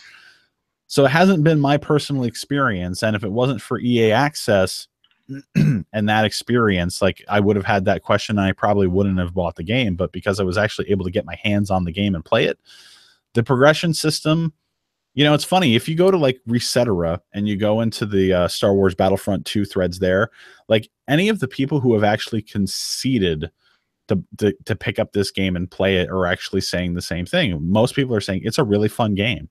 It's just too bad that it's like it's dirtied with the microtransactions and the loot box system that's highly exploitive.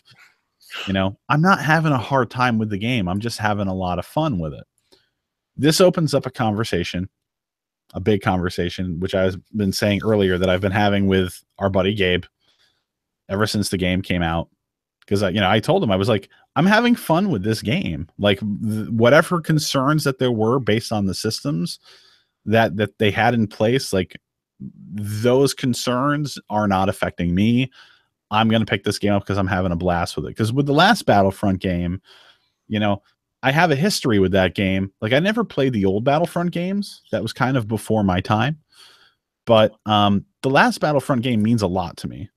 I'm a big film guy and I grew up on Star Wars, and because EA Dice was able to create the Star Wars universe and put me inside like heavy intense battles in a really amazing way, I fell in love with that game, and I played that game probably more in the last 2 years than any other game. And also it was really helpful for me earlier this year when I had all those health issues, like having a hard time breathing for like months.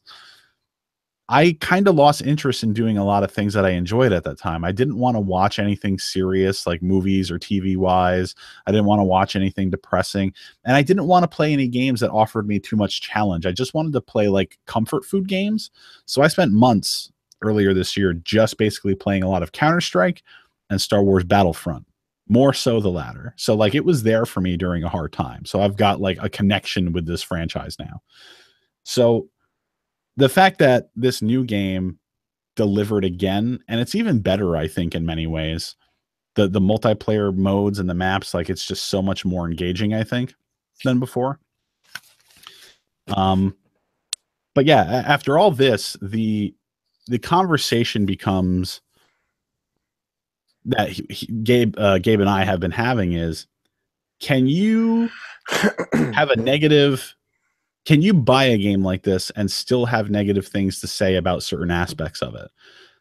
Like, he straight up doesn't even want me to talk to him at this point anymore about like bad like business practices in games. If I like, is like, if you're going to buy it, you have nothing to say. You can't say anything about that because you bought it. You fed into it.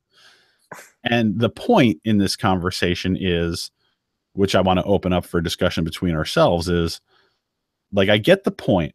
Like, if you're buying a game that has shitty things going on with it, and they're there, and you acknowledge they're there, but then you go and buy that product anyway, does that mean you have nothing to say at that point?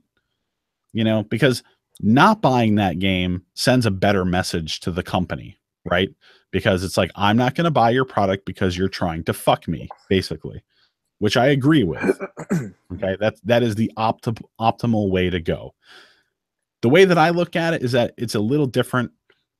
It's that with a game like this, we gotta, like with Battlefront, the last game, obviously, its user base dropped off significantly in a relatively short amount of time. Like you can't get into big games in the first Battlefront anymore. You just can't. It's a ghost town now, and it's sad because it was based off of business decisions by EA to do the whole season pass thing.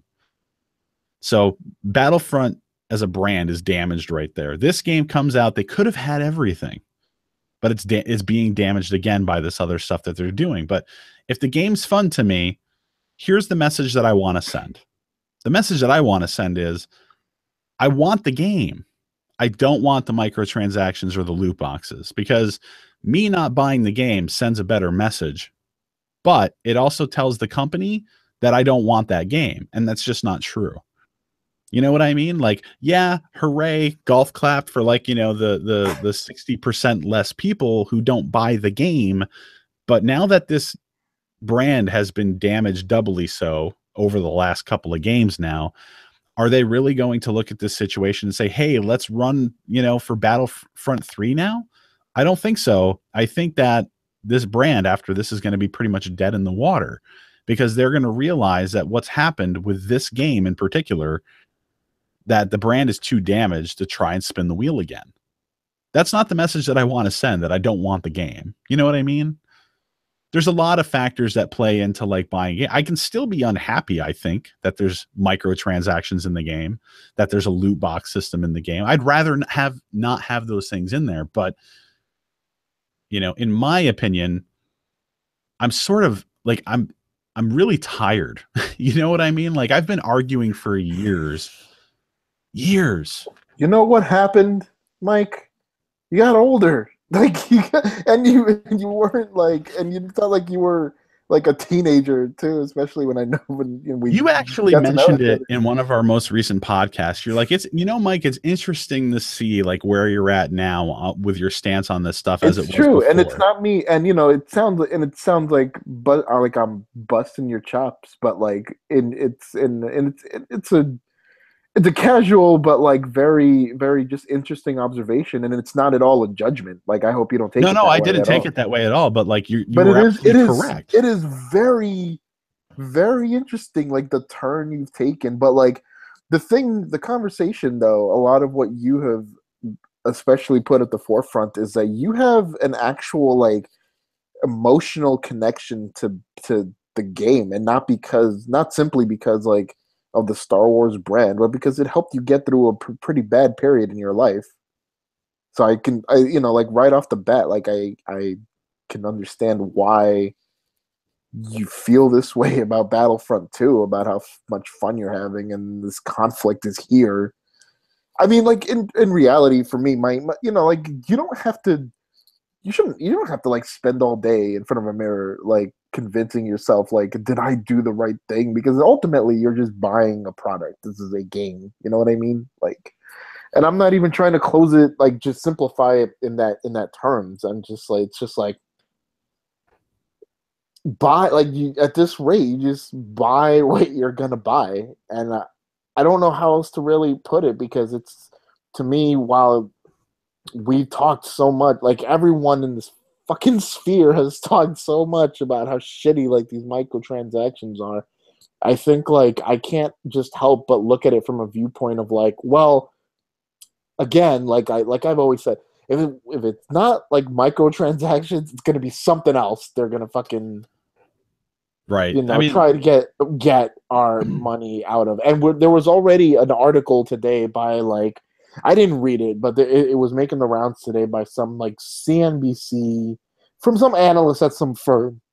Excuse me, but it was on CNBC's website, and the article was like, gamers, complaining about the microtransactions aren't justified, and that games should actually have their prices raised and all this stuff, because the costs and all, and the development and the manpower and all of that. That always comes up in conversation too, but like the one thing that everybody forgets when they bring up this point is that like when games were $60 way back when, like there wasn't that large of a gamer base out there, and now it's fucking massive. They're not hurting, especially with a game like this where the property is Star Wars. You know what I mean? Like it was shooting fish in a barrel. But the weird takeaway is just like the expectation from this particular analyst was like, well, a person paying $60 and investing like all these hundreds of hours into Battlefront is a better value than going to see like the actual movie anyway. But it was weirdly worded because it implies that it has a weird implication about how gamers spend their time playing Battlefront. Like we're not all just like playing it literally 24/7 to get our value out of it. And on top of that, like this is now veering into a different conversation because like microtransactions to me is not even so much a topic so much as a symptom of like game industry's problems in general. Which is making games for investors rather than the people who are playing the games. On top of just like everything about game development in general and like, inflating budgets and all of that, which is like a massive conversation for another time, I guess. But like, I'll just quickly say though, like I think I actually wrote something on the website a long time ago, or at least talked about it on an old podcast where it's like, you have developers and you have, publishers out there, that's their go-to argument, which is, games cost a lot more to make today now too, but sure, but like, did anybody want a multiplayer mode in God of War Ascension on the PS3? Did anybody want multiplayer? Was anybody begging for multiplayer in Crystal Dynamics' new Tomb Raider game? Like, no, like everybody has like, there's no reason why a game has to be 50 hours just filled with bloat with collectibles. You don't have to go to all that length to add all the extra content just to get people to be like, oh, that game's going to take me a long way because it's so long, even though it's mostly useless shit in the game. And then that 50-hour whatever is like becomes a massive disrespect to my time. Right. So they taste that well. Right. So like these games, like they're spending so much extra time and development time, money and resources and all that and manpower to make all this extra content in these games that just doesn't need to be there. Where there are companies out there that say, hey, we'd rather not spread ourselves thin and focus on what works for us, and we'll make a quality product for you. And that works. And like these companies don't seem to grasp that. What they want to do is they want to get every single potential sale that's out there, and they in turn they design these games with the kitchen sink mentality, right? You got to throw everything in there that's gonna tick all those boxes so that it's going to appeal to everyone. There's a little something for everyone, and it's like, maybe if you focus more on building quality games instead of just large games that just have a bunch of shit thrown in it, maybe people would respond in kind by purchasing your game because they can sense that there's passion behind it. Like ID Software with Doom. Okay, Doom had a multiplayer component, but ID Software did not work on that. They farmed that out to someone else. They focused entirely on the single player campaign, and it's a quality game. I don't know about the new Wolfenstein game, but Machine Games with the last one, they did the same thing. They said, we're not going to do a multiplayer mode because we want to focus on this single player mode because we know that we can deliver a strong product. But if we spread ourselves into this area and into that area, we're just going to give you two half-assed products, and we don't want to do that. Some companies out there have figured this out, but many have not. And I think Gabe, again, referring to him again, he said it best in a conversation the other day. It's like, it's EA, again, it's Star Wars. They would have made $1 bajillion with this thing no matter what. The problem is that they don't want to have a lot of money. They want to have all the money. The crazy thing, though, about that is that my one contention with that is that if that were true, we would have also probably have had that Scoundrel game, whatever it became. And I'm referring to that whole canceled Visceral Star Wars game thing that was happening with Amy Hennig before it got canned, I guess. Yeah, but the the thing that people have latched onto with that story is that a lot of that content is going to be reworked, and it's probably going to be reworked into a game with a lot of microtransactions and loot boxes. Well, no. Well, what I'm more getting at is that it's just crazy that like you have a license like Star Wars, but even EA could not even say a single player game. Remember when Star Wars 1313 was a thing? Yeah, I remember that. Even they were like, EA was like, well, we don't believe this single player Star Wars experience would make us enough money. And so we have to fucking go and turn into this like games as a service model. That's just crazy. Like that is crazy that you don't have that, like that you just don't, you have this license and you don't really know how to manage it. I'll circle this back to the more personal aspect that I was talking about before. Yeah, I'm sorry, I didn't mean to even stray. No. It's fine. It's fine because you're bringing it around to an interesting point here, and the point is that like what you're talking about is the shift in the industry, and it's been coming for a long time. And that's something that like in the lead up to the launch of Battlefront 2, like this is something that like I would seriously like get like upset about, and something that was tearing me apart inside mentally and emotionally. Like it shouldn't, because it's just a video game, but it's that fact that like one of my favorite games over the last few years has been Battlefront, and here's the new one, and it's got these issues, but the game looks like it's going to be fucking awesome to play. You know, I'm torn going back and forth between what I should do or not. And as I was saying, I'm tired because over the last however many years, whether I'm talking with friends or I'm talking on Reddit or other video game forums or doing this podcast or writing for the website, I've been talking about, you know, the fucked up things about the season passes, the microtransactions, the loot boxes, all this time. And I've said all along, hey, listen, if you keep buying season passes, if you keep buying microtransactions, if you keep doing the loot box thing, it's going to be over before you know it. They're just going to be here to stay. And usually the comments that I've had online from people over the years has been something similar to, okay, well, that argument doesn't have any real merit. You're just kind of applying the slippery slope theory to this. Okay, well, here we are. It's 2017 and we have fucking Battlefront 2 happening, you know, like, and every single major game that launched within this holiday window so far has got microtransactions and loot boxes. Assassin's Creed Origins, okay, Battlefront 2, Destiny 2, obviously, like these games all have loot boxes and microtransactions in them. And at this point, it's like, it's here. The future of gaming that I didn't want to see is here. And I know this isn't a blanket sort of thing because there's still going to be certain games to play out there. But for the most part, the way I see it at this point is the AAA game industry is fucked. You know, this is just the beginning. And this backlash against Battlefront 2 is not going to be unique in the respect that EA is not going to back off entirely. They're bringing back microtransactions into the game at some point. They just have to sit back and they have to retool things so that it doesn't outrage people as much.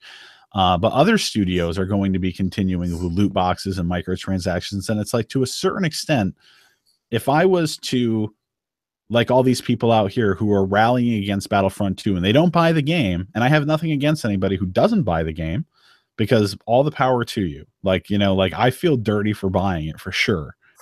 But I sit down and I play the game and I'm having so much fun, and then I sort of don't fucking care anymore, you know? Because I'm tired. I'm tired of having these arguments and telling people this is what's going to happen and having everybody say, you know, fuck you. You know, like that, you're just talking nonsense, old man, you know, go back on your front porch and sip your iced tea, you know, like, but here we are. And now there's no way to get rid of it. It's not going anywhere. If anything, all these companies are going to continue to do is to retweak and retool things so that people are upset, but not upset enough to not buy the games. And so I have to ask myself, as far as AAA gaming is concerned, and I do like playing a lot of AAA game, you know, entities that are out there, such as, you know, like Assassin's Creed and whatnot, and Call of Duty, when they're not turning me into a walking billboard. do I have to quit AAA gaming in order to take a stand? Because like that kind of looks like that's where things would be heading if I was going to really speak with my wallet and not support anything that I didn't agree with. You know what I mean? My choice is to either do that or to buy these games, but to use my voice. And I think the latter is definitely, which I'm saying with Battlefront 2, the direction that I'm taking. I feel like I would rather like I mean knowing me, because I've already played games in which like I've been completely culpable in like the whole microtransaction thing. Yeah, I remember you saying you bought loot boxes in Overwatch and shit. I've spent like $100 on loot boxes in Overwatch. Wow, $100? I had no idea you had that bad a problem. Yeah, but I think the thing is though too, although I joke about it, is that this is all also kind of stems from the fact that we all collectively, like as a collective, kind of decided that we were okay with this. Specifically because loot boxes started. Gabe just said he's going to go shoot himself. By the way, and I'm assuming he's talking about what you just revealed. This is us just basically. I thought he was going to bed. By the way, but okay. Yeah, he said if you wanted to chat about this, he'd hop on here. But like we all collectively decided that in a way that we were okay with this too, when loot boxes were just a cosmetic thing, until companies caught on that they could make money off of this, and then we're here where we are right now. But what I was mostly getting at was like, I don't know, like at this point too, because again, as I think about what you're saying now versus what like 2014, 2013 Mike would have said about all of this, like, I mean, I don't know why you couldn't. I don't think there's anything like hypocritical exactly, or it's like it's not black and white for you to like buy this game, enjoy it, like you're enjoying playing it, but you feel like there's a part of it that you want to call out like critically, that you want to criticize, sure, or acknowledge a problematic. Because then why buy anything then? You know what I mean? Right. Like if something's going to have a flaw in its design or something.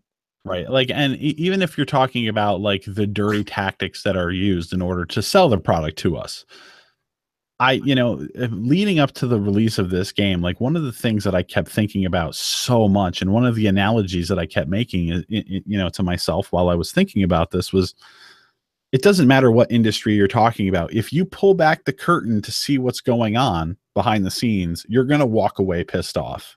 You know what I mean? Yeah. It doesn't matter if you're talking about Hollywood and filmmaking. It doesn't matter if you're talking about, the music industry and how that whole thing works, we're pulling back the curtain on a lot of dudes in these industries too. Like, right. And it's like, am I never going to watch movies again? We've known for a long time that like, Tom Cruise was fucking crazy. Did that stop me from watching his movies? No. Mel Gibson, he's a fucking anti-Semite, like, does that stop me from watching his movies? No. Harvey Weinstein is a douchebag. Am I never going to watch any of the movies that were put out by Weinstein Productions again? No, because I didn't realize that label. You know what I mean? Like, not to drift off, but I just realized I sat through Good Will Hunting like twice this week on TV. Right. Like, so like my point is like the analogy I made in a recent piece of writing on the website is that like, I like eating sausage, right? I come to eat the sausage, but I don't want to see how it's made. I don't want to go visit the Wizard of Oz and like get so curious that I look behind the curtain to be like, to have the illusion ruined for me. And that's kind of like, I like being aware, like mentally. I don't like being the person who's not aware. I like to be woke, I do believe that ignorance is to a guy. Go ahead. I'm sorry. I do think that ignorance to a certain degree, like I'm jealous of the people who are just ignorant, who buy their video game systems and they just buy fucking Call of Duty and Madden every year. And they're like, oh, what's this? You're pissed off about Madden cards? Oh, you're pissed off about Call of Duty season passes? Fuck you. I'm going to play them anyway. Ha ha ha ha ha. Like I envy those people because they don't know about all this shit. They don't care about this stuff. They just see a commercial on TV, they see a video game that's fun, and they'd be like, ooh, I want that one. And then they go and they buy it and they sit down and they have fun with these products without a second look. You know what I mean? Yes, 100,000%. Do you know why? I want that. You know why, especially because everything you've just said about how you feel about like Battlefront and like just like your acknowledgement of like how the sausage is made and all that. Now, you will not be surprised to know that I have a Monday Night Football game on mute right now on TV. But not surprised at all. Take this though. Think about this. You know me as someone who watches this game heavily, but is completely 1,000% aware of like the behind the scenes like bullshit garbage that has been going on with this league for like the past couple of years in terms of politics, in terms of social commentary and stuff. And every time like I read about some garbage thing like the owners are doing, and this is how I relate it, and this is why I actually kind of think of more like I align with what you're going through with this, because I still like the game. Just like you still like the game Battlefront, I still like the game because I acknowledge the problematics of like what's going on.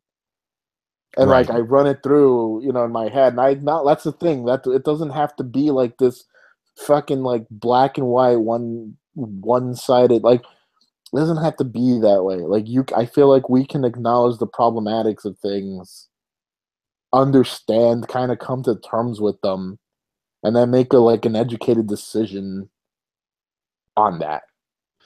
Which is what I think, which I'd like to think I've liked to have done with this stupid sport, just like you. I'd like to think you have done with this game, with Battlefront.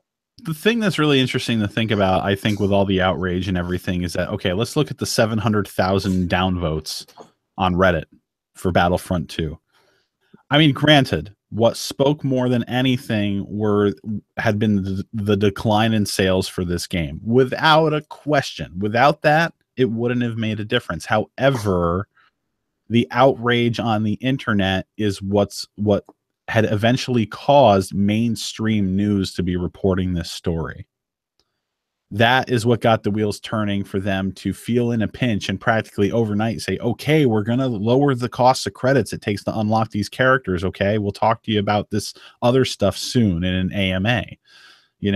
Our voices do have we do have a power. This is the positive thing that came from this story. You don't have to just say, I'm never going to have fun again, right? Like, I'm not going to buy products that I'm going to genuinely enjoy again. Like, you can use your voice, and if it's loud enough and the echo chamber around you is really making that message loud and clear, it's going to get somewhere, because to a certain extent, these companies can try and fuck you, and it works very often, but they do have investors to appease. And if you raise enough of a stink, like, we saw what happened here. Change did occur. Did they remove loot boxes from the game? Did they remove cards from the game? No, of course not. Are they going to be bringing back microtransactions at some point? Of course they are. But they pushed too far for the launch of this game, and they got blowback from it. And it's irreversible at this point. Like, maybe they'll accumulate some sales from people who are pissed off now once things are changed, once they actually make their actual changes and have them fully implemented into the game from here on out. But there's a lot of lost sales. They're never going to get that back. And it's because people use their voice. That's part of the problem that I've had with this argument lately, is because it's like, it's been so black and white, and it's not just Gabe, who I love. Like, I consider him like my Italian brother. You go on to Reddit or you go to Resetera, and it's the same thing in those threads there.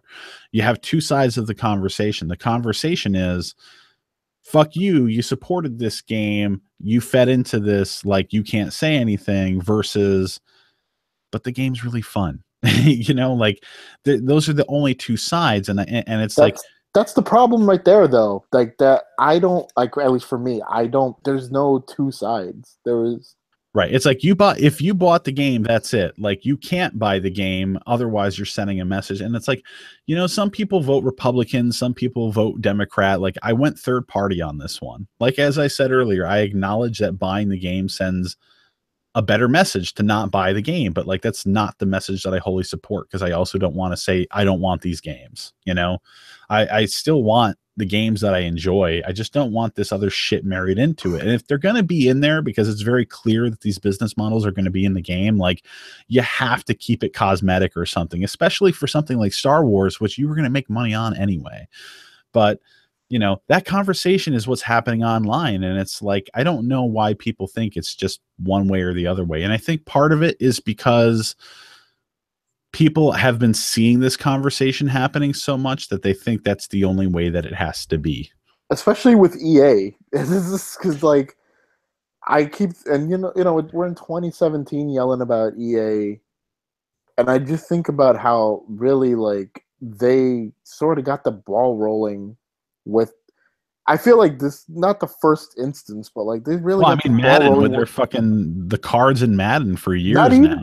Not even just that. Like I just think about the fucking Mass Effect 3 ending, and how that like swirled, and that it wasn't even a paid thing. That was just people like getting upset about like a choice design in a game before like everything else. Like before we started yelling about online passes and used games.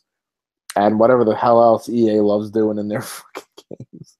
Yeah. I would caution the gaming community out there to not get too cocky though, because there's like 700,000 downvotes on Reddit, but we have to remember that each and every single one of those, as a matter of fact, I would probably wager less than half of those are people who are actually going to buy the game in the first place. There are probably people who are downvoting that who never intended to buy this game. There are people who aren't probably even gamers who voted on that thing, because what EA did was screwed the pooch, not just with the hardcore gamers who are usually pissed off by these decisions. They insulted the gaming community as a whole on this one, and Disney fans and Star Wars fans. Like, that's a very fucked up trifecta to try and just like run into with a fucking flamethrower. You know what I mean? Like, they shot themselves in the foot on this one. Hands down. And I do feel bad for EA Dice. Like, I know like there's probably an argument to be made, like, well, they decided to get in bed with EA or whatever, but like they made a really, really, really, really fun fucking game here. If you like Battlefront, this is a really fun game. It does have that other component to it with the cards and everything, which is a bummer. But the game is still super duper fun to play. And I feel like there's a lot of people out there who are just sort of like going along for the ride without like trying it for themselves. I know there's people that have serious convictions out there and they're holding to them, and I applaud them for that a bajillion %. Do what you want with your money. I would not write a review on my website for this game right now and say, oh yeah, I recommend this game to everybody. This is a personal choice that you have to make. Me, as I was saying, though, I can't speak with my wallet anymore by just not buying things that I know I'm going to enjoy. As I said earlier, Call of Duty World War II, it doesn't look fun to me. So it's easier to say I'm not buying that game because you're like, I buy games that I'm just kind of like, interested in. Like, I'm kind of curious how it is. Like, I do that all the time. I have to see what these games are like for myself because I'm curious. But World War II, it didn't really appeal to me. It doesn't look like a lot of fun. It's easier to walk away from. Destiny, I got burned pretty badly with the first game, so I don't give a shit about Destiny 2. A game like this though hits close to home. Yeah, I'm just not gonna not buy games, anymore. It's just not in the cards for me. So I think I've probably exhausted this topic, this point in contention, whatever. Unless Gabe, who's been Skyping me a little bit here and there, if he has anything he wants me to address or whatever. But talking to you has been good though, because like Gabe is on a very extreme end of the spectrum, and I've always super duper respected him for it. And I still do in the case of this, with the Star Wars stuff, because like That's awesome. And like, you know, to his credit, like he said, if they change the game around enough or like they just remove this shit completely, he would give them his $70 the moment they do it, just to send a message, which is awesome because I wouldn't do that either. You know, like I wouldn't buy a game just to send a message. Like if I wanted to play it, okay. Yeah, I don't even think like Gabe's perspective on it isn't invalid either, because like it's absolutely not, because like people who decide like they're just not going to give them the money. I think like if I were to have any sort of contention, it's only to tell other people how they should fucking spend their money, and that's where I'm like, nah, like you know, like you can't really be dictating how the perception. Other people's perception of value, but like if you're one of the people, it's like, oh, well, I'm not going to give them my value of what I perceive as value for this game. That's like a different thing. That's a different story, right? And to be fair, like him and others like him on the internet, their point isn't to tell us how to spend our money or not. It's that it's basically like the whole, oh, well, the presidential election, oh, well, you voted for him, so you can't complain kind of thing. That's not valid. I don't think that's a valid argument to make. Like there's a lot of people who genuinely thought, as misguided as they may have been, that Donald Trump would have been a good choice because he's not your typical politician, right? Like it all sounds great on paper, and a lot of American citizens out there don't do their homework. You know what I mean? And it's like they went out and they voted for this guy for the same reason that they went and they voted for Obama, because they wanted change. You know, change is a very important word when you're sick of the same old shit time and time and time again. You want something to get shaken up so that actual change occurs. And Trump was the answer for people. Those people don't have a reason to complain if they're feeling disenchanted now. I don't think that's true. You know, and so it's not the fact that like they're telling you how to spend the money. It's the argument that like you don't get to have a say anymore because you purchased that product. That's baloney to me. Yeah, because again, to me, like then why buy anything if you're not going to really react to it? It's like, hey, if you think you're giving up your right to react to it, you know, like, and it's funny that you know that even got brought up because. And this is not a massive thing to get into, but I saw people reacting this way to the Justice League movie, where people were saying, if you paid to see the movie, you contributed to the movie's success, so you can't be critical about it. Which, like, what the fuck does that mean? That doesn't mean anything. That actually consuming the product means I have a say in it, you know, in evaluating it. Right. Right. Like, it's like, you can't, I don't know.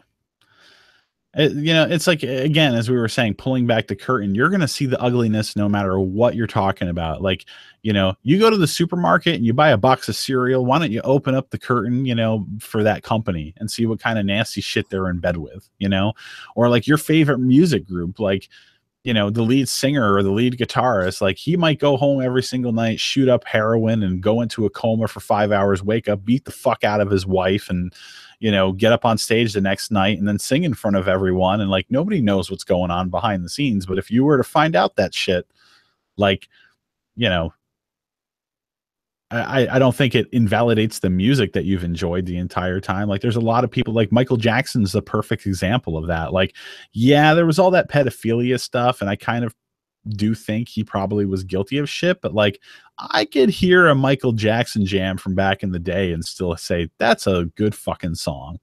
Like I'm not gonna never listen to Thriller again. You know what I mean? Like you know, it's good to be sort of a revolutionist and to sort of, you know, put your foot down and fight the good fight. I think at some points though, the world moves on, and I think we have to acknowledge it and roll with it a little bit, because again, like I could sit here in every single show we ever do and say, rah, rah, rah, microtransactions, blah, blah, blah, loot boxes. But the fucking battle is over. We lost. You know, and that breaks my heart to say, because I never wanted the gaming industry to turn into mobile games at a $60 price point on powerful hardware, but it's where we are. You know, like And Which then makes you wonder where you have AAA is headed in like a couple of years, in like 3 years, especially as the generation like comes is like nearing an end. If it ends like anytime soon, really. yeah, there's a whole lot of speculation on whether, when PS5 will be coming out, but I'm not looking into that right now. I have my Xbox One X, and that thing is actually pretty much a beast based on what I'm seeing so far. So, on my 4K TV, it's pretty goddamn nice. So, I'm happy for a while, that's for sure. So, I don't really have anything else to add. I guess that's sort of my take on Battlefront 2 and my sort of defeatist attitude as far as arguing about certain things. Like I think we have to acknowledge, moving forward, that like microtransactions and loot boxes are here to stay. They're going to be part of the video game economy and the climate from here on out. And I think there's still conversations to be had, but the conversation is no longer fuck microtransactions and fuck loot boxes. It's just, it's not possible. These things cost zero. Not zero, but they cost very little for studios to implement into the game design. So whenever you buy loot boxes with real world money, it's basically just profit for them. So of course this stuff is never going to go away. The argument that we have left, that we actually still have power with, and it's been proven with Battlefront 2, is what the degree is that we find is acceptable or not to deal with. That's the fight that we have moving forward. And, with this game, so far it's a win. It may not resolve everything that's an issue in Battlefront 2. It may not change the way the star card system is and how it grants people abilities that give them a little bit of a leg up in game. But at least it removes that crazy fucking grind. At least it's going to scale back, how much things cost in the game with your in-game credits that you earn. Like, at least it's moving into a certain direction, and we've made that happen. And I'm happy about that. It's not the win everybody wanted, but it's a win. I'll take it. So, I don't know. Well, all right. Yeah. I there was another topic I wanted to get into, and I'm not really going to go into it because we've talked enough tonight. I think I just kind of wanted to acknowledge, after all the hey, NeoGAF is burning down conversation that we had in the last couple of podcasts, that Resetera, the alternative to NeoGAF, is up, and it's a pretty cool place. So I just kind of wanted to kind of give a little golf clap in their direction. I enjoy talking about video games on that website. How do you feel? How have you felt about that place? Have you been participating in conversations there? I went to the 2 communities I participate in and haven't looked back. No, I mean, it's first of all, I do appreciate a forum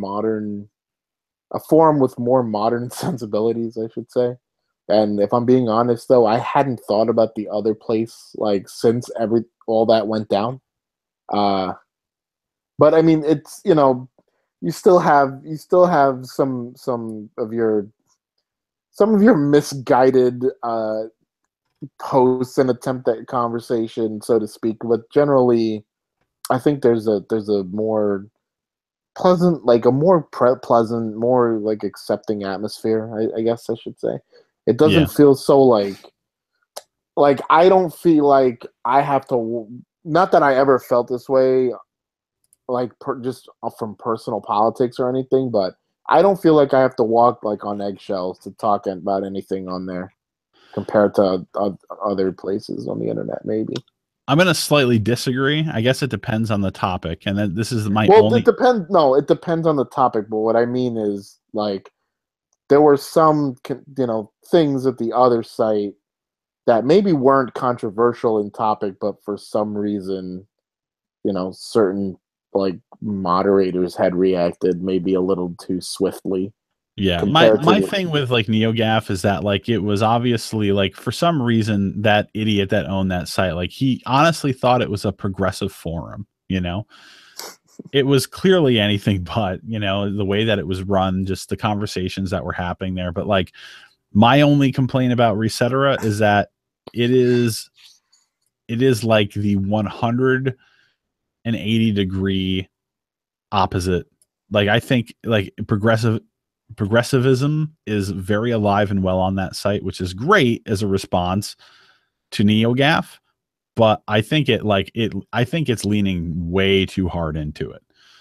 Like, I feel like if I get in those conversations and I say something like truthfully and honestly, like, I feel like somebody's just going to jump down my throat and I can't share my opinion because it's offending someone, even though like there's nothing that I'm trying to like offend people with.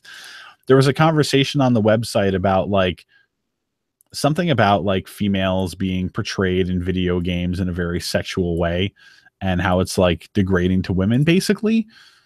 And I basically came up in the conversation with the point that, well, like, you know, sex sells, you know, like you could say that sex doesn't sell because that you think it's sort of like it's sort of demeaning to someone's character in a way, or for the human race, and that like it's 2017 and it's an outdated idea, but it's not. Sex sells, you know. That it's the reason why they keep pushing like, you know, the characters for like that look scantily clad or whatever in video games. It's just the way it is. Like, if sex didn't sell, they wouldn't be selling it. You know what I mean? But it is, because of part of it is their target demographic, which are like teenage boys, I'm sure. And that might have to say more about the industry than the people who are buying games that have that stuff in it. But I basically said, yeah, sex sells. It's a business thing, you know, like it shouldn't be taken personally, you know. However, like, there's also a component, I think, when we get into these conversations of recreational outrage at play, because, you know, there's a lot of people that participate in these conversations nowadays and make the issue seem so much bigger than it is, because, you know, everybody likes to feel validated on the internet. So they hop on the train. You know, not everybody probably has a strong conviction as far as the way women are portrayed in video games, but like they're still voicing their opinions because, you know, it's an easy fight to win. It's easy to argue with people about it and come off as correct and get kudos and get upvotes on Reddit and whatever. Out of that whole thing, which I don't think was an unfair point to make, the only thing they pulled out of that was when I said recreational outrage. They took that keyword away and they were just like, oh, well, so I don't have anything that I can be offended by. But like, they basically thought like I was like undermining like how they felt about the way things were in video games. So like, no, okay, I'm out. I'll see you later. Like, the social justice warrior component is huge on Resetera, and like, it's easy enough to avoid. I just don't go into those threads anymore. Like, as far as talking about video games and whatnot, it is cool. But like, if you run into any of those like SJW topics, like, just kind of go in there and maybe not type anything, because it doesn't matter what you say. People are going to take it the wrong way. I mean, I could be wrong. Like, I'm only speaking from my perspective, so maybe I was being insensitive. I really don't think so, though. I mean, yeah, you know, there's still that component of like sex selling, and it might less have to do with like, you know, actual consumer response to it than what like some fucking dipshit executive like thinks of you, basically, when they want to sell you a product. That's why Carl's Jr. ads are still like scantily clad women like eating burgers or whatever the fuck. And another point that I brought up too is like, you know, there's cosplayers out there who dress up as these characters that are apparently so demeaning towards women, and like, they seem to do it because they enjoy the art, they enjoy the designs, and it's just fun to do. And like, do they think their lives are over because they're doing it? You know, no. You know, for everybody who thinks that it's demeaning and degrading, there's other people out there like of the same sex who think it's cool. You know, like I am a woman, I am unique, I am different, and I'm going to flaunt that. You know what I mean? Like, I don't think there's anything wrong with that. It's like when you start having that conversation about, you know, black people and white people, and it's like sometimes you enter into that conversation and somebody says, no, I don't want us to pretend like we're the same, because we're not. And that's not a bad thing to say that. It's just culturally we are different and we should celebrate those differences, you know? And that's not a negative point to make, you know? And I think maybe there's something that could be at play here with this aspect of the way sex is portrayed in video games, you know? Some people just like it. Some people don't like, and that's okay. If you don't like, don't buy the games. And that point was made in the thread too. And people were like, well, then I would have no games left to buy. No, I don't think that's true. I'll just say, like, as someone who, you know, like, I make my efforts to be better socially and try to understand the others, you know, like other perspectives. So when someone calls me out on something, you know, like I will do my best to try to understand where they come from. But on top, some people's like overzealousness gets a little exhausting for a while. I'll just say that. That's not a reference to anyone specific. I'm just saying, like, as someone like who browses Twitter and like those forums, and I haven't had that like issue with that forum. I don't really have any major issues with Resetera as a forum so far, but no, like I know I went on for a while, but like I wouldn't say it's a major issue. Like it's just something. It's my one complaint about the site is that I do think it was just an experience you had, like right.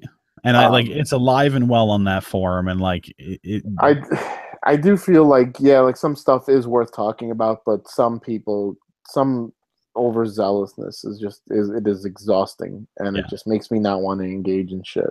But video games, damn cool place to go and talk. So they're also, you know, there's insiders that are there, but the community, from what I understand, is also doing something to try and get them to engage with the community that posts there directly as well, through some sort of like kind of like set up like Q&A sort of things. I think they're trying to get happening there. So that should be pretty cool.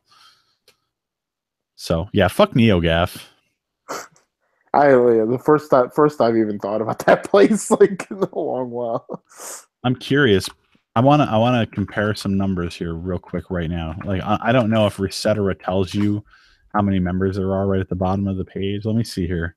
I think it does. Members 30,433, which is not bad, because I think when we were checking NeoGAF and it was burning down, it was like 190,000. I mean, this place just opened, you know, like. And I don't know. It's also hard to say though on NeoGAF how many accounts were like asleep, and you know, like. Oh, I'm for sure they weren't all active, and how many of them were banned. Yeah. Yeah. All right. Well, that's pretty much all that I have for all this stuff tonight. Yeah, this sounds like a podcast.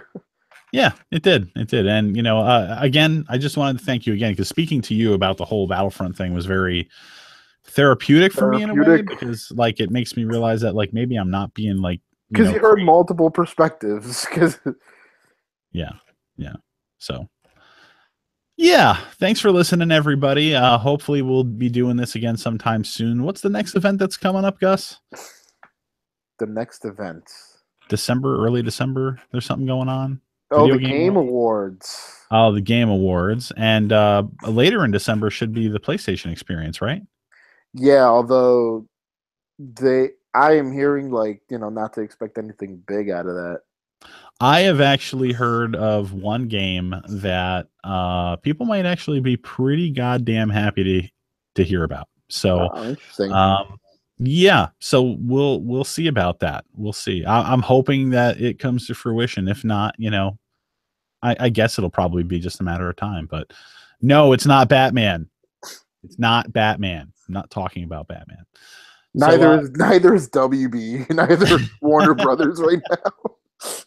True enough. And on that note, we'll sign off. Have a good night, everybody. Have a good night, everyone. And if you're American, have a happy Thanksgiving.